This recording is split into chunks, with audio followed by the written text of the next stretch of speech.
আবরার একটা নিঃশ্বাস ছেড়ে ফোনটা টেবিলের উপর রেখে দিয়ে বলল, জানি না, তবে রাগের প্রথম এবং একমাত্র কারণটা ছিল তোমার পাশের ছেলেটা তোমার দিকে কেমন ড্যাব ড্যাব করে তাকিয়েছিল সে নিয়ে। আমার বউয়ের দিকে ও ওভাবে কেন তাকাবে? স্নিগ্ধা প্রথমে নাক মুখ কুঁচকে নিল, পর মুহূর্তে ঠোঁট বাঁকিয়ে হেসে দৈব্রু নাচিয়ে বলল, বাব্বা, এত জেলাস? আবরার স্নিগ্ধার দিকে ঝুঁকে যায়, শীতল গলায় বলে, যা আমার তা শুধুই আমার। কথাটা বলে স্নিগ্ধা ঠোঁটে ছোট্ট করে চুমু খায় আবরার। স্নিগ্ধা কিছু বলতে ধরলেও ওর ঠোঁটে নিজের আঙ্গুল ছুঁয়ে থামিয়ে দিয়ে বলে, আমি কথা দিচ্ছি আর কখনো এসব কারণ নিয়ে তোমার উপর রাগ করব না। সবসময় তোমাকে বিশ্বাস করব। I promise you. স্নিগ্ধা মুগ্ধতায় হেসে আবরারের বুকে মুখ লোকায়। আবরার আষ্টে পৃষ্ঠে জড়িয়ে নেয় ওকে। ভেতরে ভেতরে ভীষণ আক্ষেপ হয় তার। খানিকক্ষণ আগেও মেয়েটাকে মনে মনে উল্টোপাল্টো বকছিলাম, তাও সামান্য একটা ছবি দেখে। অথচ আমি এত কিছু করার পরে ও একটুও রাগ করলো না, সন্দেহ করলো না আমায়। উল্টে কত সহজভাবে নিল তনয়ের বিষয়টা। সত্যি আমার পরি ব্যতিক্রম, সবার থেকে আলাদা আমার পরি, সবার থেকে। কিছু সময় বাদে স্নিগ্ধা আবরারের বুক থেকে মুখ উঠালো, উদ্বেগ নিয়ে প্রশ্ন ছুড়ল, আচ্ছা তনয়াপুর কাল রাতে কী হয়েছিল? আবরার ভাবলিহীনভাবে স্বাভাবিক গলায় বলল, নাটক করছিল, কিছুই হয়নি। স্নিগ্ধা চোখ জোড়া বড় বড় করে বলল, তার মানে আমি ঠিক ভেবেছিলাম। কথাটায় আবরার সরু চোখে তাকিয়ে বলল, আজকাল তুমিও ভাবছ? বাহ, বেশ বুদ্ধি হয়েছে দেখছি। স্নিগ্ধা ভাব ধরে বলে ওঠে, হবে না, after all I am Snigdha Abrar Chowdhury. Abrar ঠোঁট প্রসারিত করে হাসে, পর মুহূর্তে মুখটা সিরিয়াস করে বলে, ভার্সিটির কোনো ছেলেদের সাথে মিশবে না। আমি এসব ছেলে বন্ধু পছন্দ করি না, স্পেশালি তোমার আশেপাশে তো নয়। স্নিগ্ধা প্রকুচকে বলল, তনয় আপু যে আপনার বন্ধু ছিল তার বেলা? মেয়ে বন্ধু তো ঠিকই পছন্দ করেন। আবরার মুচকি হাসলো কথাটায়, শিথিল গলা জবাব দিল, তার ফল তো পাচ্ছি। আমি একা নই, সাথে তুমিও পাচ্ছ। আই হোপ এতেই বুঝবে। স্নিগ্ধা ঠোঁট উল্টে বলল, জানি জানি, থাক, আপনি না চাইলে আমি কোনো ছেলেদের সাথে মিশব না। আবরার মৃদু হেসে স্নিগ্ধাকে আবারও বুকে টেনে নিল। জানো তনয়া এখন পুলিশ কাস্টাডিতে? আবরারের কথাটা স্নিগ্ধা চমকে তাকালো, লাফিয়ে উঠে কিছুক্ষণ হাঁ করে চেয়ে থেকে বলল, কেন? আবরার স্নিগ্ধার কাঁধে থেকে নিজের হাতটা সরিয়ে এনে চুলে রাখল স্নিগ্ধার। সেখানে হাত বুলিয়ে বলতে শুরু করলো একে একে সবটা। আস্তে ধীরে স্নিগ্ধার মুখের ভঙ্গিমা আরও পাল্টাতে শুরু করলো। আশ্চর্যকিত হওয়ার সব সীমা অতিক্রম করে নিল মস্তিষ্ক। ঘটে যাওয়া ঘটনার পুঙ্খানুপুঙ্খ বলে নিয়ে থামল আবরার। ফোঁস করে একটা নিঃশ্বাস ফেলল। স্নিগ্ধা অধিক উৎকণ্ঠিত গলায় বলল, তনয় আপু এরকম করলো? আমি তো ভাবতেই পারছি না। আবরার পরিতাপের সুরে বলল, কিছু মানুষ কুকুরের লেজের মতো হয়, বাঁকা তারা। ছাড়ো এসব। এটুকু বলে স্নিগ্ধার গালে হাত ছোঁয়ালো আবরার, বলল, খিদে পায়নি? স্নিগ্ধা মাথা নেড়ে বলল, না, কিন্তু আপনার খুব খিদে পেয়েছে তাই না? আপনি বসুন, আমি এক্ষুনি খাবারের বন্দোবস্ত করছি। আবরার মৃদু হেসে ঘাড় কাত করে সায় দিল। স্নিগ্ধা কোলের উপরে রাখা বইটা পাশে রেখে দিয়ে উঠে দাঁড়ালো। সামনের দিকে হাঁটতে ধরলে পেছন থেকে হাতটা টেনে ধরল আবরার। স্নিগ্ধা জিজ্ঞাসা নিয়ে তাকালো। আবরার ভ্রুকুচকে বলল, আজ তোমার পাশের ছেলেটা কে ছিল? স্নিগ্ধা কোনো কিছু না ভেবে বেশ সহজভাবে জবাব দিল, মেঘের ভাই। একই ভার্সিটিতে পড়ে? দেখে তো তোমার ব্যাচমেট মনে হয়নি, সিনিয়র লাগছিল। হ্যাঁ সিনিয়র তো, 4th ইয়ারে উনি। স্নিগ্ধা এটুকু বলেই পর মুহূর্তে কৌতূহল নিয়ে বলল, কিন্তু কেন? আবরার হাতটা ছেড়ে দিল স্নিগ্ধার। লম্বা শ্বাস টেনে বলল, কিছু না, এমনি, যাও। এ নিয়ে আর খুব বেশি ভাবল না স্নিগ্ধা। বিষয়টাকে সোজা সাপটা নিয়ে হেঁটে গেল রান্নাঘরের দিকে। স্নিগ্ধা যেতেই সেদিকে একবার তাকিয়ে ফোনটাকে হাতে ওঠালো আবরার। কারো একটা নম্বরে ডায়াল করতে প্রায় সাথে সাথে রিসিভ হলো কলটা। ওপাশ থেকে কারো আওয়াজ না শোনা গেলেও আবরার ঠান্ডা সুরে বলে ওঠে, আমি একটা ছবি পাঠাচ্ছি, এর উপর 24/7 নজর রাখবি। তাড়াহুড়ো করে তৈরি হচ্ছে স্নিগ্ধা। রাতভর আবরারের পাগলামিতে ঘুম থেকে উঠতে ভীষণ দেরি হয়ে গেল আজ। স্নিগ্ধা হন্তদন্ত হয়ে একবার বই গোছাচ্ছে, অন্যবার নিজেকে গুছিয়ে নিচ্ছে। এক পর্যায়ে আয়নার সামনে দাঁড়িয়ে চুল বাঁধতে নিল স্নিগ্ধা। আচমকা পেছন থেকে এসে ওকে দু হাতে জড়িয়ে ধরল আবরার। ঘুমের রেশ এখনও ছোটাছুটি করছে আবরারের মুখমণ্ডলে। আবরারকে দেখে স্নিগ্ধা ব্যস্ত গলায় বলে ওঠে, আবরার, ছাড়ুন, আমার দেরি হয়ে যাবে। কথাটা শুনলেও মানল না আবরার। উল্টে ঘুম ঘুম চোখে নাক ঘষতে লাগলো স্নিগ্ধার গলাতে। স্নিগ্ধা শিউরে উঠে মৃদু গলায় বলল, আবরার প্লিজ, এখন এসব পাগলামি করবেন না, আমার লেট হয়ে যাবে। আবরার নাক সরিয়ে এনে থুতনি রাখলো স্নিগ্ধার বাম পাশের কাঁধের ওপর। আয়নার দিকে স্নিগ্ধার ভেসে থাকা মুখের দিকে চেয়ে বাঁকা হেসে গেয়ে উঠল, তুমি নারী নাকি পরী, নিজে নিজেই করবে ভুল। আমি তো হায় একটি মানুষ খুঁজে পাই না কোনো কুল। স্নিগ্ধা প্রথম দফায় অবাক হয়ে তাকিয়ে পর মুহূর্তে হেসে ফেলল। আবরার ছোট্ট করে স্নিগ্ধার গালে চুমু খেয়ে শান্ত গলায় বলল, আমি যাচ্ছি না বলে রাগ করো না, কনফারেন্স আছে বললাম না, ও দিকটা গেলে অফিসে ঢুকতে ভীষণ দেরি হয়ে যাবে। উত্তরে স্নিগ্ধা গাল ফুলিয়ে বলল, রাগ করব যদি আমাকে নিয়ে আসতে না যান। আবরার মুচকি হাসল। স্নিগ্ধাকে আরেকটু শক্ত করে পেঁচিয়ে ধরে বলল, সেটা আপনি বললেও যাব, না বললেও যাব। কথাটা বলে স্নিগ্ধার চুলে চুমু খেলো আবরার।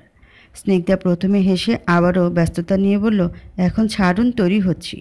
এবার স্নিগ্ধাকে ছেড়ে দিয়ে সরে এলো আবরার। আপাদ মস্তক একবার দেখল ওকে, পর মুহূর্তে কপালে ভাঁজ ফেলে বলল, শাড়ির কুচিগুলো এলোমেলো কেন, ঠিক করনি?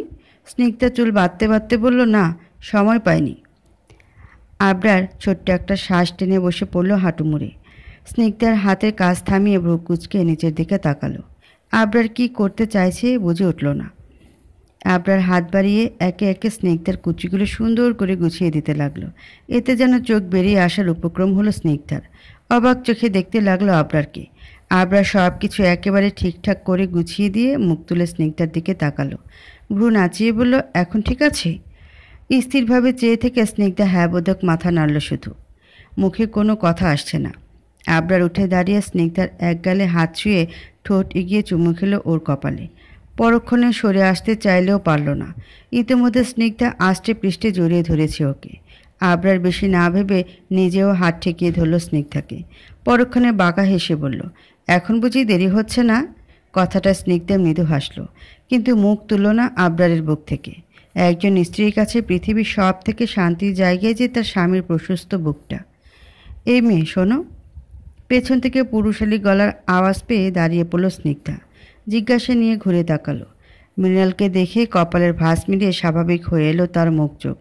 ওপাশ থেকে মৃণাল এগিয়ে এসে দাঁড়ালো স্নিগ্ধার সামনে। তোমার নাম স্নিগ্ধা না? উত্তরে ওপর-নিচ দুবার মাথা ঝাঁকালো স্নিগ্ধা। মৃণাল খানিকক্ষণ তাকিয়ে থেকে চোখটা নামিয়ে নিল। পর মুহূর্তে আবারও ওর দিকে তাকিয়ে বলে উঠল, আমাকে চেনো? এবারও ওপর নিচে মাথা ঝাঁকায় স্নিগ্ধা। ব্যাপারটা মৃণাল ভ্রু কুচকে বলল, তুমি কি কথা বলতে পারো না? কাল তো খুব কথা বলছিলে। স্নিগ্ধা মুখ কালো করে বলল, কাল তো মেঘ ছিল, আজ? মৃণাল মাঝপথে কথা থামিয়ে ভ্রু নাচিয়ে বলল, আজ? আজ মেঘের ভাই আছে, একই তো। স্নিগ্ধার খুব বিরক্ত লাগলো কথাটায়, কিন্তু প্রকাশ না করে চুপ করে রইল। একবার চোখ ঘুরিয়ে এদিক ওদিক নজর দিল মেঘকে খুঁজে পাওয়ার আশায়। বিষয়টা চোখে পড়লে মৃণাল চোখ শুরু করে বলে ওঠে, কাউকে খুঁজছ? স্নিগ্ধা মৃণালের দিকে তাকিয়ে না বোধক মাথা নাড়ল। পর মুহূর্তে ব্যস্ত গলায় বলল, মেঘ আসেনি ভাইয়া? ভাইয়া শব্দটা বোধহয় খুব একটা পছন্দ হলো না মৃণালের। নাক মুখ কুচকে নিয়ে বলল, আমি তোমার ভাইয়া কবে হলাম? স্নিগ্ধা বেশ সহজভাবে বলল, কেন? আপনি তো মেঘের ভাই। তাহলে? মেঘের ভাই তাই বলে তোমার নই, ওকে? আমাকে ভাইয়া বলে ডাকবে না। স্নিগ্ধা বোকা চাহনি নিয়ে বলে ওঠে, কি বলে ডাকবো তাহলে? মৃণাল মুখটা সিরিয়াস করে বলল, ডাকবে কিছু একটা, তবে ভাইয়া নয়। স্নিগ্ধা খানিকক্ষণ ভাবুক ভঙ্গিতে তাকিয়ে থাকলো। কিছু একটা মাথায় আসতেই চট করে বলল, তাহলে কাকা বলে ডাকি। আমার বাবা একা তো, আমার একটা কাকার খুব শখ ছিল, ডাকবো? কথাটা শুনে মৃণাল হতভম্ব হয়ে গোল চোখে কিছু সময় তাকিয়ে থাকলো স্নিগ্ধার মুখের দিকে। পরক্ষণে মৃদু ধমকে বলল, এই মেয়ে, ফাজলামো করছো আমার সাথে? কোন দিক থেকে আমাকে কাকার মতো দেখতে? স্নিগ্ধা ঠোঁট উল্টে বলল, বারে, আপনি তো বললেন ভাইয়াবাদে যে কোনো কিছু ডাকতে। কথাটা বলে মুখ টিপে হাসল স্নিগ্ধা। বিষয়টা খেয়াল করতেই মৃণাল তীক্ষ্ণ চোখে তাকায়। স্নিগ্ধা যে মজা করছে সেটা বেশ ভালোভাবে বোধগম্য হলো তার। হাঁ করে কিছু বলতে ধরলে ওপাশ থেকে স্নিগ্ধার নাম ধরে ডেকে ওঠে মেঘ। স্নিগ্ধা ডাক শুনে মৃণাল স্নিগ্ধা দুজনে সেদিকে ফিরল। মেঘকে দেখে উদ্ভাসনায় হাত উঁচু করে ক্ষীণ আলাপচারিতা সারল স্নিগ্ধা। অন্যদিকে বোনকে দেখা মাত্রই মুখটা কালো করে নিল মৃণাল। মাথা চুলকে স্নিগ্ধার দিকে ফিরল। মেঘ ততক্ষণে এগিয়ে এসে দাঁড়ালো ওদের মাঝখানে। মুখে হাসি মেখে বলল, কেমন আছিস? স্নিগ্ধা মাথা নেড়ে বলল, আলহামদুলিল্লাহ, তুই? ভালো। কথাটা বলে মেঘ মৃণালের দিকে তাকায়, সাথে সাথে ভ্রু কুঞ্চিত করে বলে, তুমি এখানে কি করছো? মৃণাল প্রথমে থতমত খায়, পর মুহূর্তে তুতলে বলে ওঠে, এমনি। কাল বললি না তোর বন্ধু এই মেয়েটা, তাই একটু। মেঘ খানিকক্ষণ চোখ ছোট করে তাকিয়ে থাকলো মৃণালের দিকে। মৃণাল অস্বস্তিতে এদিক ওদিক চোখ ঘোরায়। পরক্ষণে মেঘ স্নিগ্ধার দিকে তাকিয়ে বলল, চল ক্লাসে যাই। স্নিগ্ধা আর মৃণালের দিকে তাকালো না। মেঘের কথায় মাথা নেড়ে হাঁটা ধরল ক্লাসরুমের দিকে। মৃণাল আহত হয়ে সেদিকে তাকিয়ে রইল। নিজের সাথে বিড়বিড় করে বলল, এই মেঘ আসার আর সময় পেল না। ততক্ষণে পেছন থেকে সুমন এসে দাঁড়ালো ওর পাশে। মৃণালের চোখ অনুসরণ করে নাক বরাবর তাকালো। মেঘ আর স্নিগ্ধাকে দেখে তেমন কিছুই বোধগম্য হলো না তার। মৃণালের কাঁধে হাত ঠেকিয়ে উদ্বেগ নিয়ে ডাকলো, এই মৃণাল। ধ্যান ভাঙল মৃণালের। ঘাড় কাত করে সুমনের দিকে তাকিয়ে বলল, তুই কখন এলি? এলাম তো অনেকক্ষণ, তোকে খুঁজে পেতে সময় লাগলো তার থেকে দ্বিগুণ। তা তুই ফার্স্ট ইয়ারের গ্যালারিতে কি করছিস? মৃণাল চোখ সরিয়ে ঠোঁট কামড়ালো। কিছু একটা ভেবে বলে উঠল, আচ্ছা সুমন, তোর বন্ধুর একটা বউ দরকার তাই না রে? অনেক তো হলো একা একা, আর কত? সুমন বাধ্য ছেলের মতো ওপর নিচে মাথা নেড়ে বলল, হ্যাঁ, কিন্তু তোর তো কোনো মেয়েই পছন্দ হয় না। মৃণাল মুচকি এসে বলল, এবার হয়ে গেছে। সুমন অবাক হয়ে তাকিয়ে বলে উঠল, তাই? কাকে? মৃণাল প্রথমে লাজুক হাসে, পর মুহূর্তে সুমনের চিবুতে হাত ছুঁয়ে কৌতুক সুরে বলে ওঠে, তোকে। কথাটা বলে অট্ট হাসিতে ফেটে পড়ল মৃণাল, আর নাক মুখ কুচকে মৃণালের দিকে তাকিয়ে রইল সুমন। ভাইয়া কি বলছিল রে? ভাইয়া ডাকতে নিষেধ করছিল। বেঞ্চে বসতে বসতে উত্তর দিল স্নিগ্ধা। মেঘ অবাক চোখে তাকিয়ে বলল, কি? স্নিগ্ধা ভাবলেশীনভাবে জবাব দেয়, হ্যাঁ। অস্থিরতায় মেঘ মাথা নেড়ে বলল, স্নিগ্ধা, আমার ভাইয়া এভাবে কখনো মেয়েদের সাথে কথা বলেনি। হ্যাঁ, মেয়েদের সাথে কথা বলেনি এমন না, তবে আগ বাড়িয়ে নয়। আর সেখানে ভাইয়া তোকে? স্নিগ্ধা বইয়ের পাতা উল্টাতে উল্টাতে বলল, ওসব ছাড়। স্যারের পড়া হয়েছে তোর? কথাটা শুনলেও মানল না মেঘ। স্নিগ্ধার হাত ঝাপটে তাড়াহুড়ো করে বলল, আচ্ছা, আর কিছু বলেছে ভাইয়া? স্নিগ্ধা বইয়ের পাতায় চোখ বোলাতে বোলাতে বলল, তেমন কিছু না, নাম ধাম জানতে চাইছিল। মেঘ ছটকা খেয়ে বড় চোখ করে বলল, ফোন নম্বর চেয়েছে? স্নিগ্ধা এবার বিরক্তিতে কপাল কুঁচকে তাকালো, বলল, কি শুরু করলি বলতো মেঘ? উনি কেন আমার থেকে ফোন নাম্বার চাইবেন? এমনি কথা বলছিল বললাম, তারপরে কি সব উল্টোপাল্টা করছিস? মেঘ দমে গেল, মুখটা কাচুমচু করে বলল, আচ্ছা ঠিক আছে, এ নিয়ে আর কথা তুলব না। মেঘের কথা শেষ না হতেই ক্লাসরুমে একজন প্রফেসর প্রবেশ করলো। কথা থামিয়ে মুখ সিরিয়াস করে দাঁড়িয়ে পড়ল সকলে। তবে মেঘের মনোযোগ পুরোপুরি লেগে রইল স্নিগ্ধা আর মৃণালের বিষয় নিয়ে। কেন মৃণাল স্নিগ্ধার সাথে আগ বাড়িয়ে কথা বলল, তদন্তে নামার সিদ্ধান্ত নিল মনে মনে। আমি এই সময় চা খাই, আমাকে এক কাপ চা এনে দেওয়ার ব্যবস্থা করো আমিনুল। কথাটা শুনতেই চমকে তাকালো আমিনুল। 14 শিকের মধ্যে দাঁড়িয়ে থাকা তোফায়েলকে উদ্দেশ্য করে অবাক হয়ে বলল, জেলের মধ্যে চা, তাও মার্ডারের আসামিকে? আমার চাকরি খোয়াতে নাকি? কথাটায় দাঁত কড়মড় করে তাকালো তোফায়েল। ক্ষিপ্ত হয়ে বলল, খুব পিছলে গেলে তাই না? ভুলে যেও না এ প্ল্যানে তুমিও যুক্ত ছিলে। আমিনুল চেয়ার ছেড়ে উঠে এলো। এদিক ওদিকে তাকিয়ে পরক্ষণে তোফায়েলের দিকে চোখ ঘোরালো। ফিসফিসিয়ে তাড়াহুড়ো করে বলল, আস্তে কথা বলুন। আর আমি মোটেও এই পরিকল্পনায় আপনার সাথে ছিলাম না, বরং আপনি সব পরিকল্পনা করে আমাকে জানিয়েছিলেন। সব জেনেও চুপ করে তো ছিলে, ওই একই তো হলো। না, এক হলো না।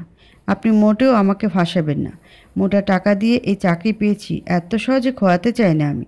জবাবে তোফায়েল ভ্রু নাচিয়ে বলল, আর এতদিন আমার থেকে যা টাকা গিললে তার বেলা? আমিনুল ভীষণ অপমানিত বোধ করল। মৃদু রাগ নিয়ে বলল, দেখুন, একদম এভাবে বলবেন না। আমি এমনি এমনি আপনার টাকা নিইনি, কাজও করেছি তার বিনিময়ে। তোফায়েল নাক মুখ কুঁচকে বলল, আসল কাজের কাজ তো কিছুই পারলে না। তুমি থাকতেও আমি আর আমার মেয়ে হাজতের মধ্যে ঢুকে গেলাম, আর তুমি কি করছো? আঙ্গুল চুষছ। আমিনুল উত্তেজিত হয়ে বলল, দেখুন, যা পারছি করছি, পোষালে হলো, না হলে যেটা ভালো হবে, যার কাছে ভালো হবে তার কাছে যান, যত সব। উত্তরে তোফায়েল হাঁ করে কঠিন কিছু বলতে ধরলে পাশ থেকে তেতে উঠল তনয়া। এগিয়ে এসে বলল, আপনারা প্লিজ থামবেন। একে অন্যের সাথে লড়াই করছেন কেন? নিজেদের মধ্যে তর্ক করে কোনো লাভ আছে বলুন তো? কথাটায় তোফায়েল চুপ করে যায়। পাশ থেকে আমিনুল বিরক্তি নিয়ে বলল, আমি কি করেছি? স্যারই তো উল্টাপাল্টা বলছেন তখন থেকে।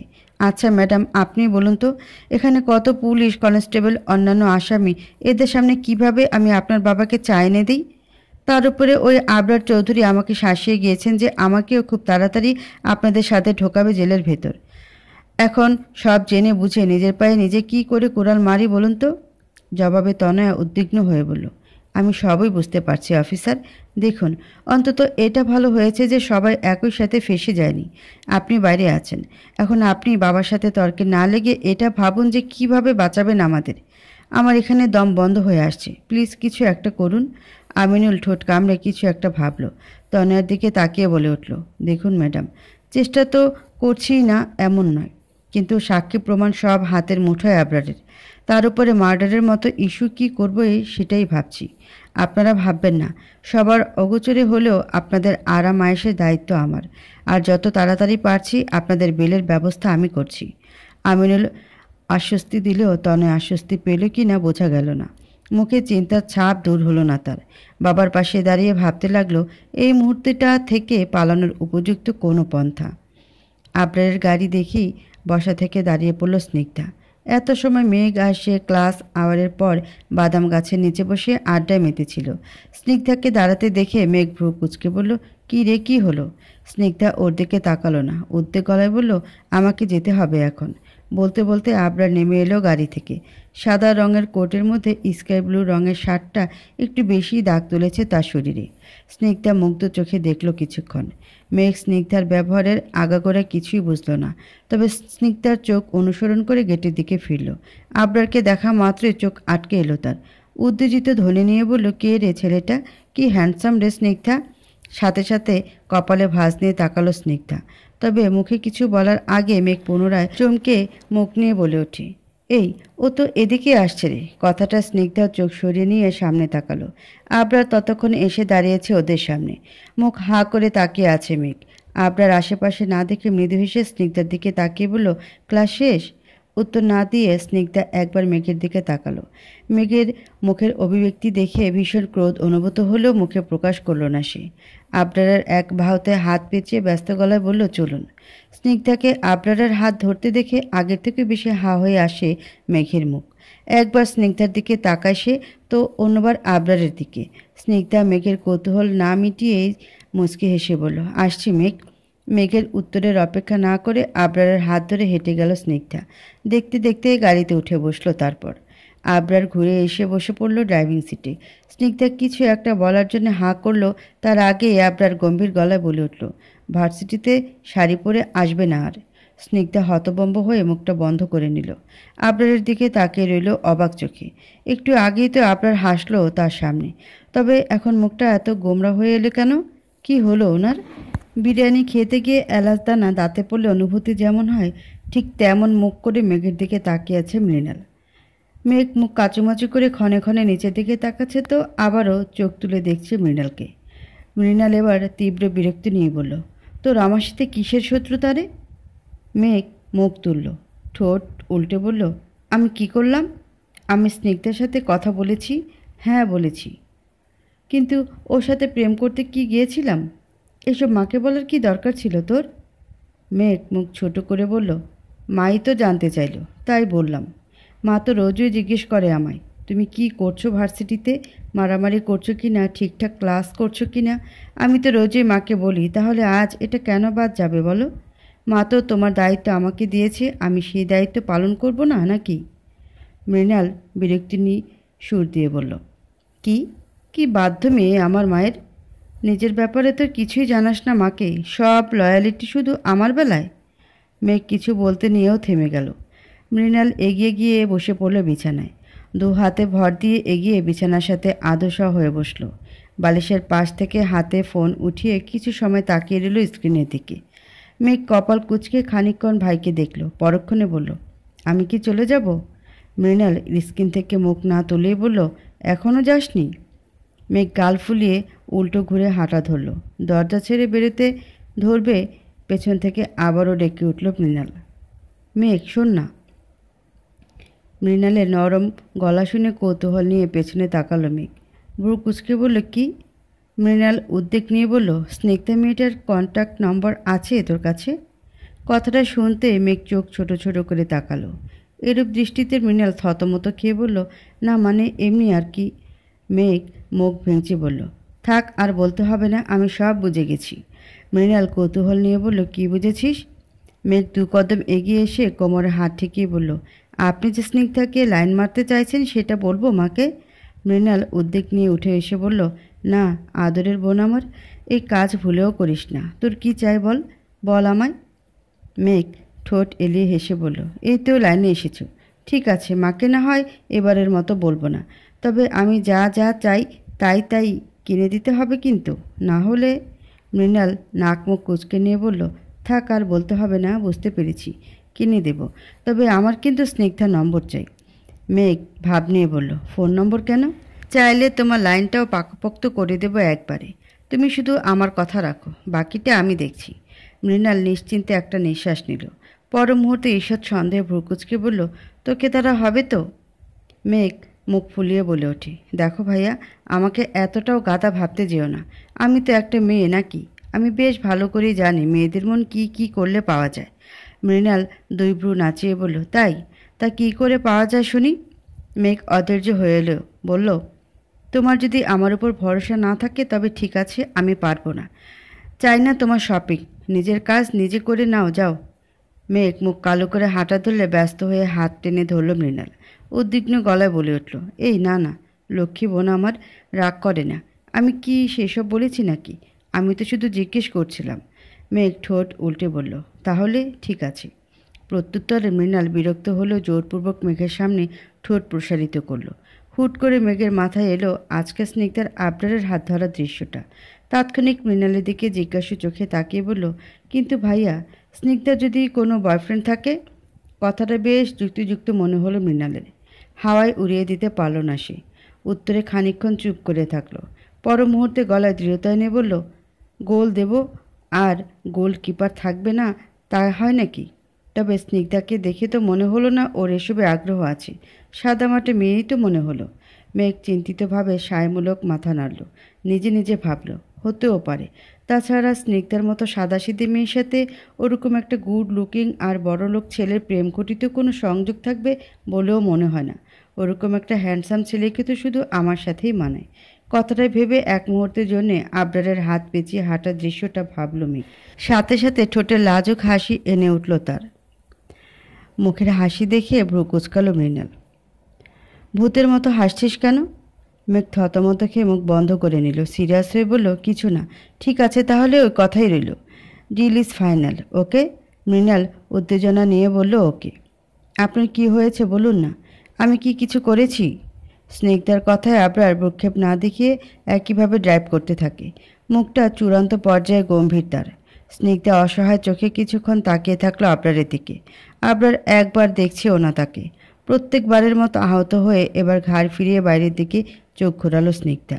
সিটের সাথে মাথায় এলিয়ে এলোমেলো ছুটতে থাকা গাছগুলোকে দেখতে শুরু করলো গভীর মনোযোগে। মনে মনে ভাবতে লাগলো, আবরারের হঠাৎ কি হলো? সকালেও তো ঠিক ছিল। আমাকে শাড়ি পরতে কেন নিষেধ করলো ভালো করে বললো অবধি না। কি হবে শাড়ি পরে এলে? সকালে তো নিজেই আমার শাড়ির কুচিগুলো ঠিক করে দিল, তখনও তো কিছু বলল না। বললে আমি নিশ্চয়ই অন্য কোনো পোশাক পরে আসতাম। সে তখন থেকে মুখটা রাম গরুড়ের ছানার মতো করে রেখেছে, একটা কথাও বলছে না আমার সাথে। হুট করে স্নিগ্ধার হাতে হাত রাখলো আবরার। ভাবনার সুতোতে টান পড়তেই চট করে ফিরে তাকালো স্নিগ্ধা। আবরার সামনের দিকে তাকিয়ে ড্রাইভ করা অবস্থাতেই স্নিগ্ধাকে উদ্দেশ্য করে বেশ শান্ত স্বরে বলল, কাল তোমাকে বলেছিলাম তো কোনো ছেলের সাথে কথা না বলতে, তুমি শুনলে না কেন?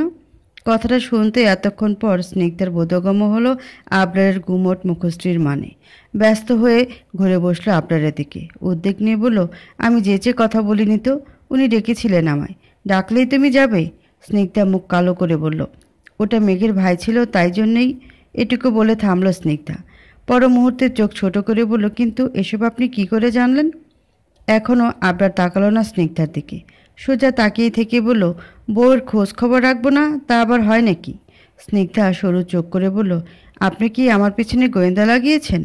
আবরার বাঁকা হেসে জবাব দেয়, রাখতে তো হতোই, সুন্দরী বউ বলে কথা। কথাটায় আবরার স্নিগ্ধার প্রশংসা করলো কিনা ভাবল না স্নিগ্ধা। তবে সাথে সাথে চেহারায় ঘন কালো মেঘ এসে ভিড় করল তার।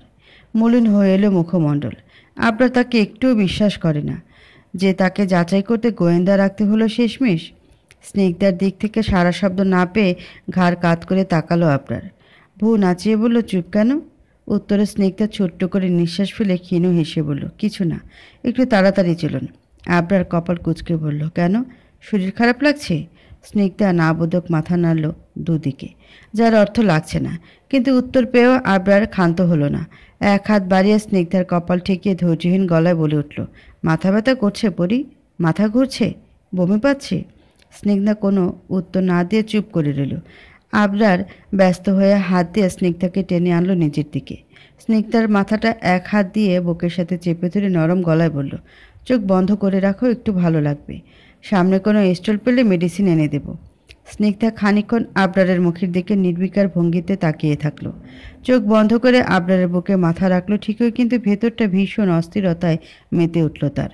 এত ভালোবাসার যত্ন দিয়ে কি লাভ যদি বিশ্বাসের খুঁটিটাই নড়বড়ে হয়, ভরসায় ভর্তি থাকা থলেটা শূন্য হয়? কি লাভ এত ভালোবেসে? কোনো লাভ নেই তো। সন্দেহের মতো মরিচিকা ভালোবাসা প্রবেশ করলে সেই সম্পর্কে যে ঝং ধরে যায়, ফাটল তৈরি হয় তার প্রত্যেকটা দেয়ালে। সারাটা পথ অস্থিরতায় কেটেছে স্নিগ্ধার। নিজের প্রতি আবরারের এমন অবিশ্বাস কিছুতেই মেনে নিতে পারছে না সে। প্রথম দিকে আবরার চুপ করে থাকলেও শেষের রাস্তাটুকু কেটেছে স্নিগ্ধার নিশ্চুপতায়। স্নিগ্ধাকে অসুস্থ ভেবে আবরারও কোনো রকম কথা তোলেনি। তবে শুরু থেকে শেষ অবধি স্নিগ্ধাকে বুকের সাথে এক হাত দিয়ে পেঁচিয়ে রাখতে ভোলেনি। বাড়ির সামনে এসে গাড়ি থেমে যেতেই আবরারের বুক থেকে মুখ তুলল স্নিগ্ধা। চুপচাপ সরে বসল। আবরারও গাড়ির ইঞ্জিন অফ করে দরজা খুলে বেরিয়ে পড়ল। ঘুরে এসে স্নিগ্ধার দরজাটা খুলে দিল। তারপর স্নিগ্ধার দিকে ঝুঁকে যেতে উদ্যত হলে স্নিগ্ধা মৃদু আওয়াজে বলে উঠল, দরকার পড়বে না, আমি একাই নামতে পারবো। কথাটা বলার সময় স্নিগ্ধা তাকানি আবরারের দিকে। আবরার থেমে গিয়ে সোজা হয়ে দাঁড়ালো। ঠান্ডা গলায় বলল, এত পাকামো আমার পছন্দ নয়। কথাটা বলতে সময় লাগলো, স্নিগ্ধার দিকে ঝুঁকে আসতে সময় লাগলো না আবরারের। সিটে বসা অবস্থাতে স্নিগ্ধাকে দু হাতে তুলে নিয়ে বের করলো গাড়ি থেকে। আচমকা ব্যাপারটাতে চমকে গিয়ে আবরারের গলা জড়িয়ে ধরল স্নিগ্ধা। সে তো ভেবেছিল আবরার হয়তো তাকে নেমে আসতে সাহায্য করবে, কিন্তু তাই বলে এতটা করবে সেসব ভাবেনি। অবাক হলেও আবরারের কোলেই চুপ করে রইল স্নিগ্ধা। পা দিয়ে গাড়ির দরজাটা ঠেলে আটকালো আবরার। এরপর উল্টো ঘুরে হাঁটা ধরল বাড়ির ভেতর। কামরার ভেতরে এসে ধীরে সুস্থে বিছানার উপর স্নিগ্ধাকে বসিয়ে দিল আবরার। সোজা হয়ে দাঁড়িয়ে বলল, কিছুক্ষণ বিশ্রাম নাও, তারপর না হয় তোমাকে ফ্রেশ করে দেব। স্নিগ্ধা খানিকক্ষণ অদ্ভুত চোখে তাকিয়ে থাকলো আবরারের স্নিগ্ধ মুখটার দিকে। কত যত্নশীল লোকটা। স্নিগ্ধা তাকিয়ে আছে, বিষয়টা চোখে পড়লে আবরার ভ্রু নাচিয়ে বলল, কি দেখছ? স্নিগ্ধা উত্তর না দিয়ে চোখ নামিয়ে নিল। মুখটা বড্ড শুকনো তার। কিছুতেই মেনে নিতে পারছে না ভালোবাসার সন্দেহের এরূপ অযাচিত প্রবেশ। হুট করে দুহাতে ভর দিয়ে স্নিগ্ধার মুখের সামনে ঝুঁকে আসে আবরার। মুখমণ্ডলে আবরারের ঠিকরে পড়া উষ্ণ নিঃশ্বাসের স্পর্শে স্নিগ্ধা চোখ তুলে তাকায়। আবরার শান্ত সুরে বলে ওঠে, আমার পরীর কি খুব রাগ হয়েছে আমার প্রতি? এটুকু বলে পর মুহূর্তে আবরার মুচকে এসে বলল, ওফ সরি। পরীর তো তার বরের প্রতি রাগ হয় না, অভিমান হয়। তা সেটাই কি হয়েছে এখন? স্নিগ্ধা উদ্বেগহীন চোখে চেয়ে বলল, এরকম কেন মনে হলো? আপনার সাথে রাগ বা অভিমান করার মতো এরকম কিছু কি করেছেন আপনি? আবরার বাঁকা ঠোঁটে হেসে বলল, শিওর কিছু করিনি, তবে তোমার মুখ দেখে বুঝে নিয়েছি প্রিয়তমা, আসলে ভালোবাসলে সব বুঝতে পারা যায় পরি। অপর পাশের মানুষটার কিসে রাগ হয়, সে কিসে দুঃখ পায়, কোনটা করলে তার মন ভালো হয়, সব কিছু জানতে বুঝতে পারা বলতে পারো গভীর ভালোবাসার একটা অবিচ্ছেদ্য অংশ। আমার ভালোবাসা তো গভীরের থেকেও আরও বেশি গভীর, একেবারে ডিপ। সো আমাকে তো বুঝতে হতোই, তাই না? কথার প্রেক্ষিতে স্নিগ্ধা উত্তর না দিয়ে ক্ষীণ হাসল শুধু। আবরার এগিয়ে স্নিগ্ধার সামনে বসলো। স্নিগ্ধার এক হাত এবার নিজের দু হাতে মুঠো করে ধরে ওর চোখের দিকে তাকালো। শান্ত গলায় বলল, পরি, আমি জানি তোমার পেছনে আমি লোক লাগিয়েছি, কথাটা বেশ আঘাত করেছে তোমায়। তুমি হয়তো ভাবছো আমি তোমাকে বিশ্বাস ভরসা কোনোটাই করি না, বা করলেও খুবই স্বল্প তার পরিমাণ, কিন্তু এরকম নয়। আর প্রথম কথা হচ্ছে আমি তোমার পেছনে লোক লাগাইও নি। কথাটা স্নিগ্ধা উদগ্রীব হয়ে বলল, তাহলে তখন গাড়িতে যে বললেন? আবরার মৃদু হেসে বলল, মজা করেছি রে বাবা, আর তুমিও সবটা সিরিয়াসলি নিয়ে নিলে। এখনও তফাৎ বুঝতে শিখলে না কোনটা মজা আর কোনটা সত্যি। আচ্ছা যাই হোক, আমি তো সেদিনই তোমাকে বললাম কখনো তোমাকে অবিশ্বাস করব না। তাহলে এই কথা আমি কি করে ভুলে যেতে পারি বলো? আমার পরীকে দেওয়া কথা তো রাখতে তো আমাকে হতোই, তাই না? এতক্ষণে স্নিগ্ধার কালো মেঘ জমা মুখে এলে উঠল হাসি, ভালো লাগার হাসি, উচ্ছ্বাস নিয়ে বলল, সত্যি বলছেন? আবরার দু চোখের পাতা এক করে আশ্বস্তি দিয়ে বলল, জি হ্যাঁ। এতটুকুই যথেষ্ট ছিল স্নিগ্ধার সব রাগ অভিমান উবে আসা। ভেতরে ভেতরে জমা করা সুপ্ত উৎকণ্ঠা উদ্বিগ্নতা ঝেড়ে ফেলে আবরারকে জড়িয়ে ধরল স্নিগ্ধা। আবরারের বুকে মাথা রেখে মৃদু লাজুক গলায় বলল, আপনি জানেন আমার কাছে পৃথিবীর সব থেকে শান্তির জায়গা কোথায়? আবরার স্নিগ্ধাকে জড়িয়ে রেখে জবাব দেয়, আমার বুকে। উত্তরে স্নিগ্ধা আরেকটু শক্ত করল হাতের বাঁধন। তৃপ্তিসূচক হাসল তার ওষ্ঠদ্বয়। ভালোবাসার মানুষের কাছে একটা চাওয়াই তো থাকবে। আমি কিছু বলবো না, কিন্তু সব বুঝে নেওয়ার দায়িত্ব তোমার। ঠিক আজ তাই হলো স্নিগ্ধার বেলায়। আবরার কী করে তার না বলতে পারা কথাগুলো বুঝে নিল, তাও এত সঠিক সহজভাবে। এটাই হয়তো আবরারের ভালোবাসতে পারার মহৎ গুণ, যেটা তার নিজের মধ্যে একটু হলেও কম আছে। অন্যদিকে কয়েক সেকেন্ডে হাসি মাখা মুখের ভঙ্গিমা পাল্টে নিল আবরার। গম্ভীর হয়ে এলো তার মুখশ্রী। স্নিগ্ধাকে জড়িয়ে রেখে ওর চুলে হাত বোলাতে বোলাতে মনে মনে বলল, সরি পরি, লোক তোমার পেছনে না লাগালেও অন্য কারোর পেছনে ঠিকই লাগিয়েছি। কারণ ওই চোখে আমি তোমার প্রতি মুগ্ধতা দেখেছি অন্য কিছু।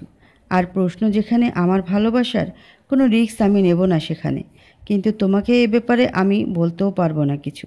না হলে আবার তুমি ভাববে হয়তো আমি তোমাকে বিশ্বাস করছি না। তবে আমি কিন্তু সত্যিটা লুকালেও মিথ্যেও বলিনি তোমার কাছে, এটুকু ভেবেই শান্তি। বিরক্তিকর সব জিনিসগুলোকে একত্র করলে তার মধ্যে শীর্ষ তালিকাভুক্ত হয় যদি গভীর ঘুমে ফোনে রিংটোনের শব্দ আসে কানে। রাত্রি নিরিবিলি পরিবেশে সামান্য শব্দটাকেও মনে হয় গগন বিদারী চিৎকার দিচ্ছে। ঠিক যেমন অনুভূত হচ্ছে বেড সাইড টেবিলের ওপর রাখা ল্যান্ডফোন বাজতে থাকায়। হাতের ফোনের রিসিভার কোনো মতে ওঠালো আপনার। অন্য হাতে স্নিগ্ধা আষ্টে পৃষ্ঠে জড়িয়ে আছে তার বুকের ওপর। মেয়েটা ঘুমিয়ে তলিয়ে আছে একেবারে। ক্রিং ক্রিং শব্দটা বাড়ছে বই কমছে না। এত রাতে কার এমন রাজকার্য পড়ল সেই কৌতূহল মেটাতে রিসিভার কানে ঠেকালো আপনার। ঘুম জড়ানো গলায় হ্যালো শব্দটা উচ্চারণ করার পূর্বেই ওপাশ থেকে অন্য একটা পুরুষালী আওয়াজে ভেসে এলো কথাটা। গলার সুর শুনেই কপালে ভাঁজ পড়ল আপনারের। ঘুমে জুবুথুবু মুখটা কিঞ্চিত সিরিয়াস হয়ে আসে। ওপাশে থাকা ব্যক্তিটি আবারও বলে ওঠে, হ্যালো। আবরারের চোখগুলো সরু হয়ে আসে। জিজ্ঞাসু কণ্ঠে বলল, কে বলছেন? ওপাশের ব্যক্তিটি হয়তো কাঙ্ক্ষিত আওয়াজ শুনতে পেল না। আবরারের স্বর শুনেই পুরো দমে চুপ মেরে রইল। শুধু তার নিঃশ্বাসের শব্দগুলো বাতাসের শৌ শৌ শব্দের মতো বাড়ি খাচ্ছে আবরারের কানের মধ্যে। সারা শব্দ না পেয়ে আবরার পুনরায় বলল, হ্যালো, কে আপনি? কোনো উত্তর না দেই দুম করে লাইনটা কেটে দিল আগন্তুক। এতে সন্দেহে ভ্রু কুচকে আসে আবরারের। রিসিভারটা চোখের সামনে এনে চোখ বোলালো একবার। নিজের সাথে বিড়বিড় করে বলল, কেটে দিল কেন? কে ছিল? এটুকু বলে স্নিগ্ধার ঘুমন্ত মুখের দিকে তাকালো আবরার। নিচের ঠোঁট কামড়ে ধরে খানিকক্ষণ কিছু একটা ভাবল। পর মুহূর্তে ব্যস্ত হাতে ফোনের রিসিভার রেখে দিল যথাস্থানে। ব্যাপারটা অন্য সবার কাছে সাদামাটা হলেও আবরারের মন মানল না। ভোরের আলো ফুটলেই এ নিয়ে তদন্ত নামার সিদ্ধান্ত নিল মনে মনে। কিন্তু আপাতত বিষয়টাকে মাথা থেকে ঝেড়ে ফেলে স্নিগ্ধাকে নিজের সাথে আর একটু ঝাপটে ধরে ঘুমে পাড়ি জমাতে উদ্যত হলো। ঘরময় পায়চারি করছে মৃণাল, হাতে মুঠো ফোন তার। উদ্বেগপূর্ণ কদম এগিয়ে একবার রুমের এ মাথায় যাচ্ছে, অন্যবার আসছে অন্য মাথায়। কখনো কখনো নিজের সাথে বিড়বিড় করছে, মেঘ তো আমাকে এই নাম্বারটাই দিল, তাহলে কে ছিল ওটা? স্নিগ্ধার ভাই নাকি ওর বাবা? গলা সুরটা তো বয়স্ক কারো ছিল না, তার মানে ওর ভাই হবে হয়তো। ল্যান্ডলাইনের নম্বর যেহেতু হতেই পারে, যে কেউ তো ফোন তুলবেই। এটুকু বলে মৃণাল অধৈর্য হয়ে বলল, ধুর, মেয়েটা কেন যে একটা ফোন ব্যবহার করে না। আজকালকার মেয়ে হয়েও এত রুলস কেউ মেনটেন করে নাকি?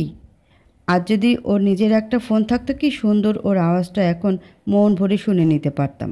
যাকে কি আর করা যাবে, নিজের রাস্তা তো নিজেই পরিষ্কার করতে হবে, তাই না রে মৃণাল? নিজেই ব্যবস্থা কর কিভাবে কি করবি। মাথা চুলকে চুলকে কথাগুলো আওড়ে ফোন রেখে বিছানায় গিয়ে শুয়ে পড়ল মৃণাল। যত তাড়াতাড়ি রাত পার হবে তত তাড়াতাড়ি স্নিগ্ধার মিষ্টি মুখটা চোখবন্দি হবে তার। সকালবেলা আবরার গলায় টাই বাজছে ব্যস্ত হাতে, আর তার পাশেই দাঁড়িয়ে আছে স্নিগ্ধা, হাতে স্যান্ডউইচের প্লেট তার। আজকে স্নিগ্ধা সকাল সকাল উঠে সব কাজ সারলেও আবরারের উঠতে দেরি হলো। আবরারের তৈরি হতে গেলে ব্রেকফাস্ট সারতে পারবে না ভেবে স্নিগ্ধা আবরারের সাথে সাথে ঘুরছে খাবারের প্লেট সমেত। ব্যাপারটা স্নিগ্ধার কাছে বেশ ভালো লাগলেও ভালো লাগছে না আবরারের। এ নিয়ে বহুবার নিষেধ করেও শোনাতে পারল না স্নিগ্ধাকে। আবরার কতবার বলল বাইরে থেকে খেয়ে নেব, কিন্তু স্নিগ্ধারও সোজা উত্তর, বাইরের খাবার সকাল সকাল নট অ্যালাউড। হাত ঘড়িটা বাঁধতে নিল আবরার, পাশ থেকে কাঁটা চামচের মাথায় স্যান্ডউইচের অংশ তুলে আবরারের মুখের সামনে ধরল স্নিগ্ধা। আবরার ওর দিকে তাকালো, বলল আর খাবো না। উত্তরে স্নিগ্ধার চোখ রাঙিয়ে বলল পুরোটা শেষ করুন। আবরার দুঃখী দুঃখী মুখ করে হাঁ করল, সাথে সাথে খাবারের অংশটুকু মুখে পুরে দিল স্নিগ্ধা। মুচকি এসে বলল এই তো লক্ষ্মী ছেলে। প্রত্যুত্তরে আবরার কপাল কুঁচকে কিছু সময় তাকিয়ে থেকে পর মুহূর্তে ঠোঁট এলিয়ে হাসল। এক হাত দিয়ে স্নিগ্ধার কোমর জড়িয়ে ধরে টেনে আনলো নিজের দিকে। স্নিগ্ধা হকচকিয়ে উঠে পুরো মিশে গেল আবরারের বুকের সাথে। ব্যস্ত হয়ে বলল আরে প্লেট পড়ে যাবে হাত থেকে। আবরার শুনল না, মুখ কালো করে বলল তুমি সব সময় আমাকে এত ঝামেলা ফেলে দাও কেন? স্নিগ্ধা অবাক হয়ে বলল আমি আবার কি করলাম? জবাবে আবরার দুষ্টু হেসে স্নিগ্ধার নাকে নাক ঘষে বলল এমন একটা বউ ফেলে কাজে যেতে কার মন চায় বলো তো? স্নিগ্ধা চোখ ছোট করে তাকিয়ে বলল সবসময় ফাজলামো? আপনার না দেরি হয়ে যাচ্ছিল? আপনার অন্য হাত দিয়ে গলার টাই ঢিলে করে বলল সে তো হচ্ছিলই, কিন্তু দেরি যখন করেই ফেলেছি আজ আর অফিসে যাব না ভাবছি। স্নিগ্ধা কপাল কুঁচকে বলল ও মা কেন? কথাটার উত্তর না দিয়ে আবরার স্নিগ্ধার দিকে ঠান্ডা চোখে তাকিয়ে বলল আর তুমিও আজ ভার্সিটি যাচ্ছ না? স্নিগ্ধা কৌতূহল হয়ে তাকালো। আবরার হুট করে কোলে তুলে নিল ওকে। ঘটনাক্রমে পুরোপুরি ভরকে গেল স্নিগ্ধা। অবাক হয়ে বলল এ কি করছেন? কথাটা বলে হাতের কাচের প্লেটটা আবরারের কোলে থেকে কোনো মতে পাশে থাকা টেবিলে রাখলো স্নিগ্ধা। এরপর এক ঝাঁক প্রশ্ন মুখে নিয়ে তাকালো আবরারের দিকে।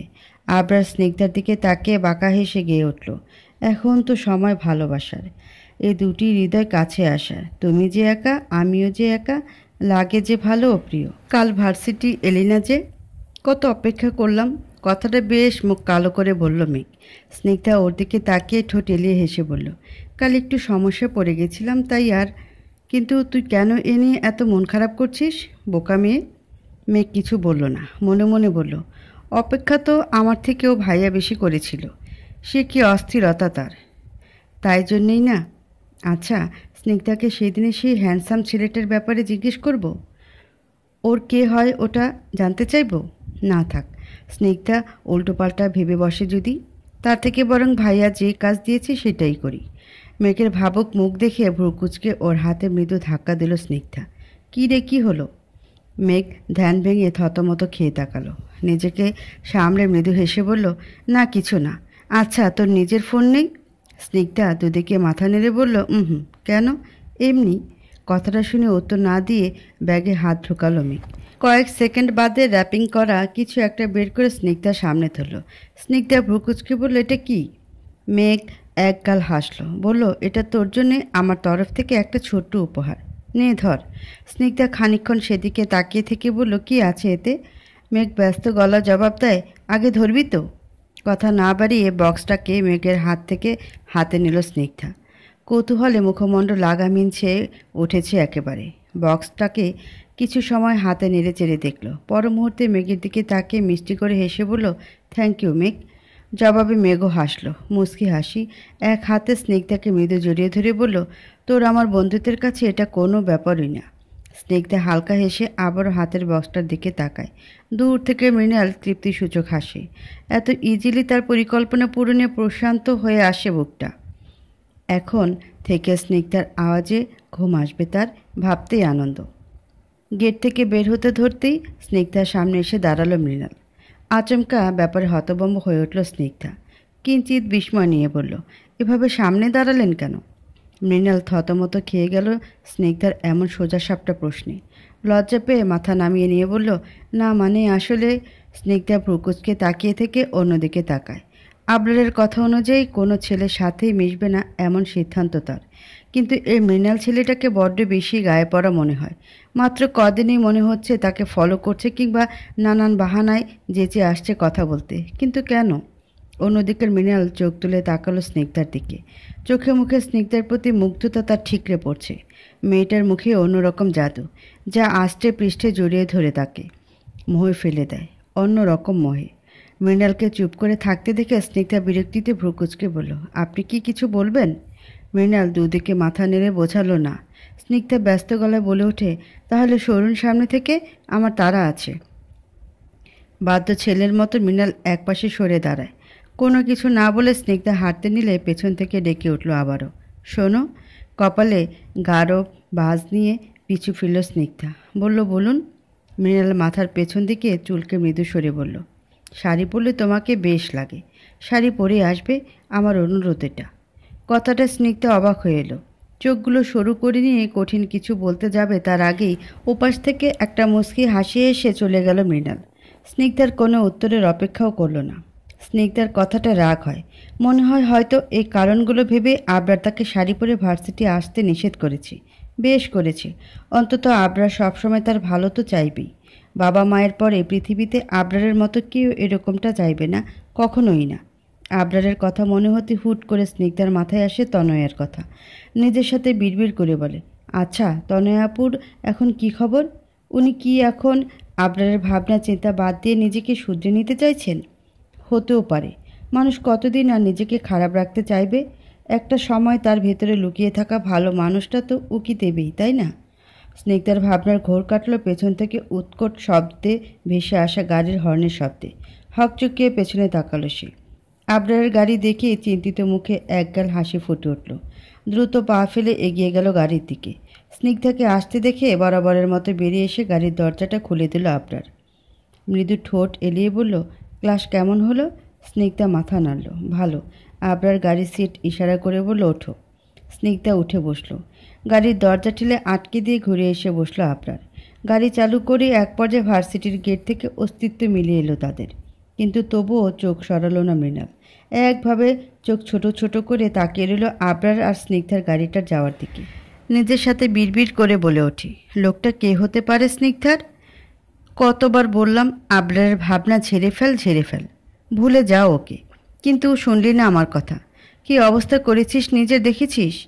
এখন আর কি, ধুকে ধুকে মরতে থাক। আজ অসুস্থ হলি, আবার কাল হবি, সমস্যা নেই তো, কোনো সমস্যা নেই। আমার আর কি, একমাত্র মেয়ের মৃত্যুর দিন গুনতে থাকি, তাও জেলে বসে বসে।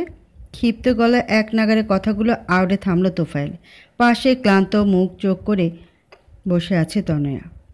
লম্বা করে একটা নিঃশ্বাস টেনে বলল, এক গ্লাস পানি দাও না বাবা। এ পর্যায়ে মেয়ের কথায় ব্যস্ত হয়ে উঠে মেঝেতে রাখা মাটির কলসি থেকে গ্লাস ভর্তি করে পানি ঢেলে এনে ওর সামনে ধরল তোফায়েল। স্নেহমূলক সুরে বলল, নে খা, আস্তে আস্তে খা মা। গ্লাসের প্রান্তে চুমুক বসিয়ে ঢক ঢক করে পানিটা খেয়ে নিল তনয়া। গ্লাস ফাঁকা করে বাবার দিকে তাকিয়ে উদ্বিগ্ন হয়ে বলল, অফিসার আমিনুল কোথায় বাবা? আজ না কোর্টে বিল আপিল করার কথা ছিল? তোফায়েল মুখ কালো করে বলল, ছিল তো। রাতে তুই অসুস্থ হয়ে পড়লি বলে তোকে হসপিটালাইজড করতে হলো। তার উপরে উকিলটাও মোটা টাকা চাইছি, সব বিপত্তি একসাথে। তোর ব্যাপার সামলে উঠতেই তো আমিনুলের কোর্টে যেতে দেরি হয়ে গেল। দেখি কখন আসে। বলতে না বলতে ওপাশ থেকে জুতোর শব্দ তুলে হেঁটে আসার আওয়াজ এলো কানে। চোখ তুলো তোফায়েল তনয়া দুজনেই। গারদের বাইরে এসে দাঁড়িয়েছে আমিনুল। ওকে দেখতেই উদ্বেগ নিয়ে উঠে এলো তোফায়েল আর তনয়া। তোফায়েল শিকের ফাঁকে হাত বন্দি করে দাঁড়িয়ে অধৈর্য গলায় বলল, কি খবর আমিনুল? জামিন মঞ্জুর হলো? আমিনুল নিচের দিকে তাকিয়ে ফোঁস করে একটা নিঃশ্বাস নিল। তোফায়েলের দিকে তাকিয়ে বলে ওঠে, কোর্ট আপনার জামিন মঞ্জুর করেনি। কথাটা শুনতে হতাশ হলো তোফায়েল তনয়া। মুখ চোখে কালো মেঘ জমে আসে তাদের। তনয়ার চোখ থেকে পানি পড়তে সময় লাগে না আর। কান্নায় ভেঙে পড়ে কাঠের চৌকির উপর বসে পড়ল। বিষয়টা চোখে পড়লে আমিনুল তোফায়েলের থেকে চোখ সরিয়ে তনয়ার দিকে তাকালো। মৃদু গলা বাড়িয়ে বলল, আপনি কেন কাঁদছেন ম্যাডাম? আমি তো বললাম আপনার বাবার বেল মঞ্জুর হয়নি, তবে আপনার যে হয়নি সেটা তো বলিনি। এইরূপ বাক্যে চমকে উঠল তোফায়েল তনয়া দুজনেই। তোফায়েল ভ্রুকুচকে তাকিয়ে বলল, মানে? আমিনুল মুচকে এসে হাতের কাগজটার দিকে চোখ বোলালো। বলল, তনয়া ম্যাডামের বেল মঞ্জুর হওয়ার চান্স 90% এসছে। অবশ্য এর জন্য অনেক কাঠখড় পোড়াতে হয়েছে আমার, কিন্তু আপনার বেলটা আর হলো না। তনয়া উদগ্রীব হয়ে এগিয়ে এসে বাবার পাশে দাঁড়ালো। আমিনুর দিকে প্রশ্ন ছুড়ল, কিন্তু এটা কি করে সম্ভব? আমি আর বাবা তো একই মামলার আওতাভুক্ত। তাহলে বাবার বেল হলো না, আমার কিভাবে হলো? কিছুদিন আগে আপনার মাথার অপারেশন হলো না? সেই অপারেশনকে ইস্যু করে আপনার মেন্টাল প্রবলেমের সার্টিফিকেট বানিয়েছি, আর ব্যাস তাতেই বেল মঞ্জুর। তনয়া তোফায়েল বিস্ময়কর চাহনিতে তাকালো। তনয়া অবাক হয়ে বলল, তার মানে আপনি বুঝিয়েছেন আমি মানসিকভাবে অসুস্থ? আমিনুল চটপট উত্তর দেয়, জি, এছাড়া আপনি ছাড়া পেতেন না। তবে আপনার বাবা এই মার্ডার কেসের পেছনে মুখ্যভাবে জড়িত থাকায় ওনার বেলটা আর করাতে পারলাম না। এখন নাই মামার থেকে কানা মামা অন্তত ভালো, তাই না? সেজন্যই ভাবলাম যখন আপনার বেল পেলাম সেহেতু করে ফেলি, পরে না হয় স্যারেরটা করব। তনয় আহত হয়ে বাবার দিকে তাকালো। মেয়ের কালো মুখ দেখে তোফায়েল আশ্বস্তি নিয়ে মাথায় হাত বুলিয়ে হেসে বলল, কোনো ব্যাপার না তনু, তুই বের হ অন্তত। জেলের এই পরিবেশ তোর জন্য ঠিক না। পরে না হয় সুযোগ পেলে আমিও বেরোবো। টাকা যতদিন আছে আইনের ফাঁক ফোকর হাতের মুঠোয় থাকবে, ভাবিস না আমাকে নিয়ে। তনয়া কালো মুখ নিয়েই মাথা কাত করলো। পর মুহূর্তে বাবাকে জড়িয়ে ধরে বলল, আমি তোমাকে খুব তাড়াতাড়ি বের করার ব্যবস্থা করব বাবা, খুব তাড়াতাড়ি। তোফায়েল হেসে মেয়ের মাথায় হাত বোলায়। পাশ থেকে আমিনুল গলা জোর দিয়ে বলল, আপনি কিন্তু আজকে বের হচ্ছে না ম্যাডাম। কথাটায় বাবা মেয়ে দুজনেই অবাক হয়ে আমিনুলের দিকে তাকালো। তনয়া বাবার বুক থেকে মুখ উঠিয়ে কৌতূহল নিয়ে বলল, তাহলে? আমিনুল উদ্বেগহীন গলায় বলে ওঠে, আরও মাসখানেক লাগবে। বললাম না 90% হয়েছে, বাকি 10% বাকি এখনও। তবে ভাববেন না, দায়িত্ব যখন নিলাম হয়ে যাবে 1 মাসের মধ্যেই। তনয়ের মুখমণ্ডল মলিন হয়ে আসে কথাটা ভাবতে যে 1 মাস এই স্যাঁতসেঁতে জায়গায় কাটাতে হবে তার। পরক্ষণে কপাল কুঁচকে তাকিয়ে বলল, আচ্ছা, অফিসার নকল মেডিকেল রিপোর্ট বানানো যায়? আমিনুল বাঁকা হেসে উত্তর দেয়, যাবে না কেন? টাকা হলে বাঘের চোখও পাওয়া যায়। এটুকু শুনতে কিছু একটা ভেবে মুখে হাসি এলে উঠল তনয়ার। মনে মনে বলল, তবে তো আরও অনেক কিছু করা যাবে। তোমার হাতে কি এটা? আবরারের প্রশ্নে স্নিগ্ধা নিজের হাতের দিকে তাকালো।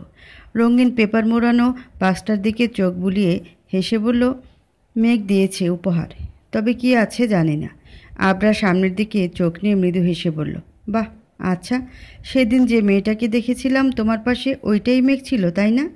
স্নিগ্ধা ওপর নিচে মাথা নেড়ে বলল, হ্যাঁ। তো অপেক্ষা কিসের? খুলে দেখো কি আছে।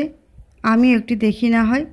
আবরারের কথায় উচ্ছ্বাস নিয়ে বইয়ের ব্যাগটা আবরার আর ওর সিটের মাঝখানে রাখল স্নিগ্ধা। 2 হাতের মধ্যে বাক্সটাকে নিয়ে আস্তে ধীরে খুলতে নিল। আবরার ড্রাইভ করার ফাঁকে ক্ষণে ক্ষণে তাকাচ্ছে সেদিকটায়। কিছু সময় বাদেই র্যাপিংয়ের পুরো কাগজ বাক্স থেকে উন্মুক্ত করল স্নিগ্ধা। উপরের নকশা দেখতেই মুখের ভঙ্গিমা পাল্টে এলো আবরারের।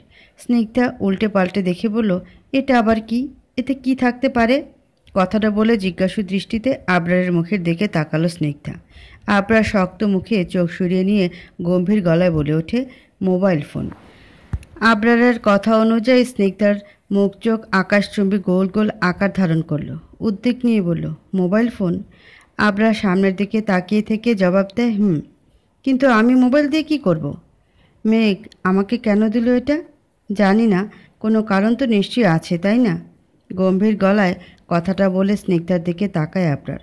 স্নিগ্ধা বোকা চাহনিতে চেয়ে বলে, অদ্ভুত, আমি তো কোনো কারণ দেখছি না। আপনি কি কারণ পেলেন একটু বলুন না।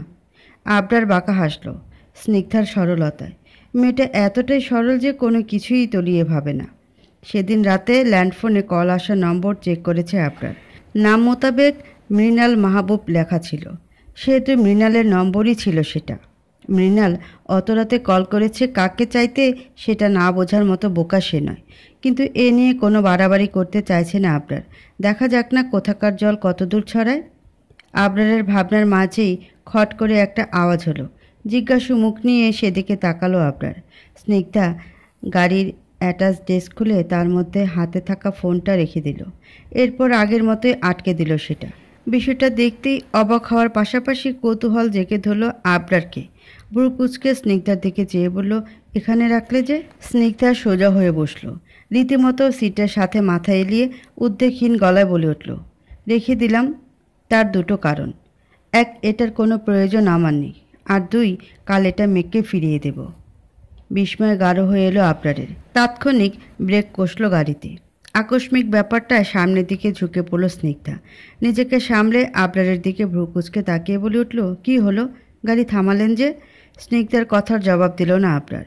সন্দেহীভাবে পাল্টা প্রশ্ন ছুড়ে দিল ওর দিকে। ফিরিয়ে দেবে কেন? এরকম একটা দামি হ্যান্ডসেট পেয়েও তুমি ফিরিয়ে দেবে? স্নিগ্ধা ভাবলেশহীন জবাব দিল, হ্যাঁ, তা নয়তো কি। যেটা আমার দরকারই নেই সেটা আমি কেন নিতে যাব? দেখুন, আমার ছোট পৃথিবীর মধ্যে বাবা, মা, নিতু আর আপনি। এদের সাথে তো আমার রোজই কথা হয়। বাবা মায়ের সাথে ইচ্ছে হলেই তো দেখা করতে পারছি, আপনার নম্বর থেকে কল করতে পারছি। তাহলে এটার কি দরকার বলুন তো?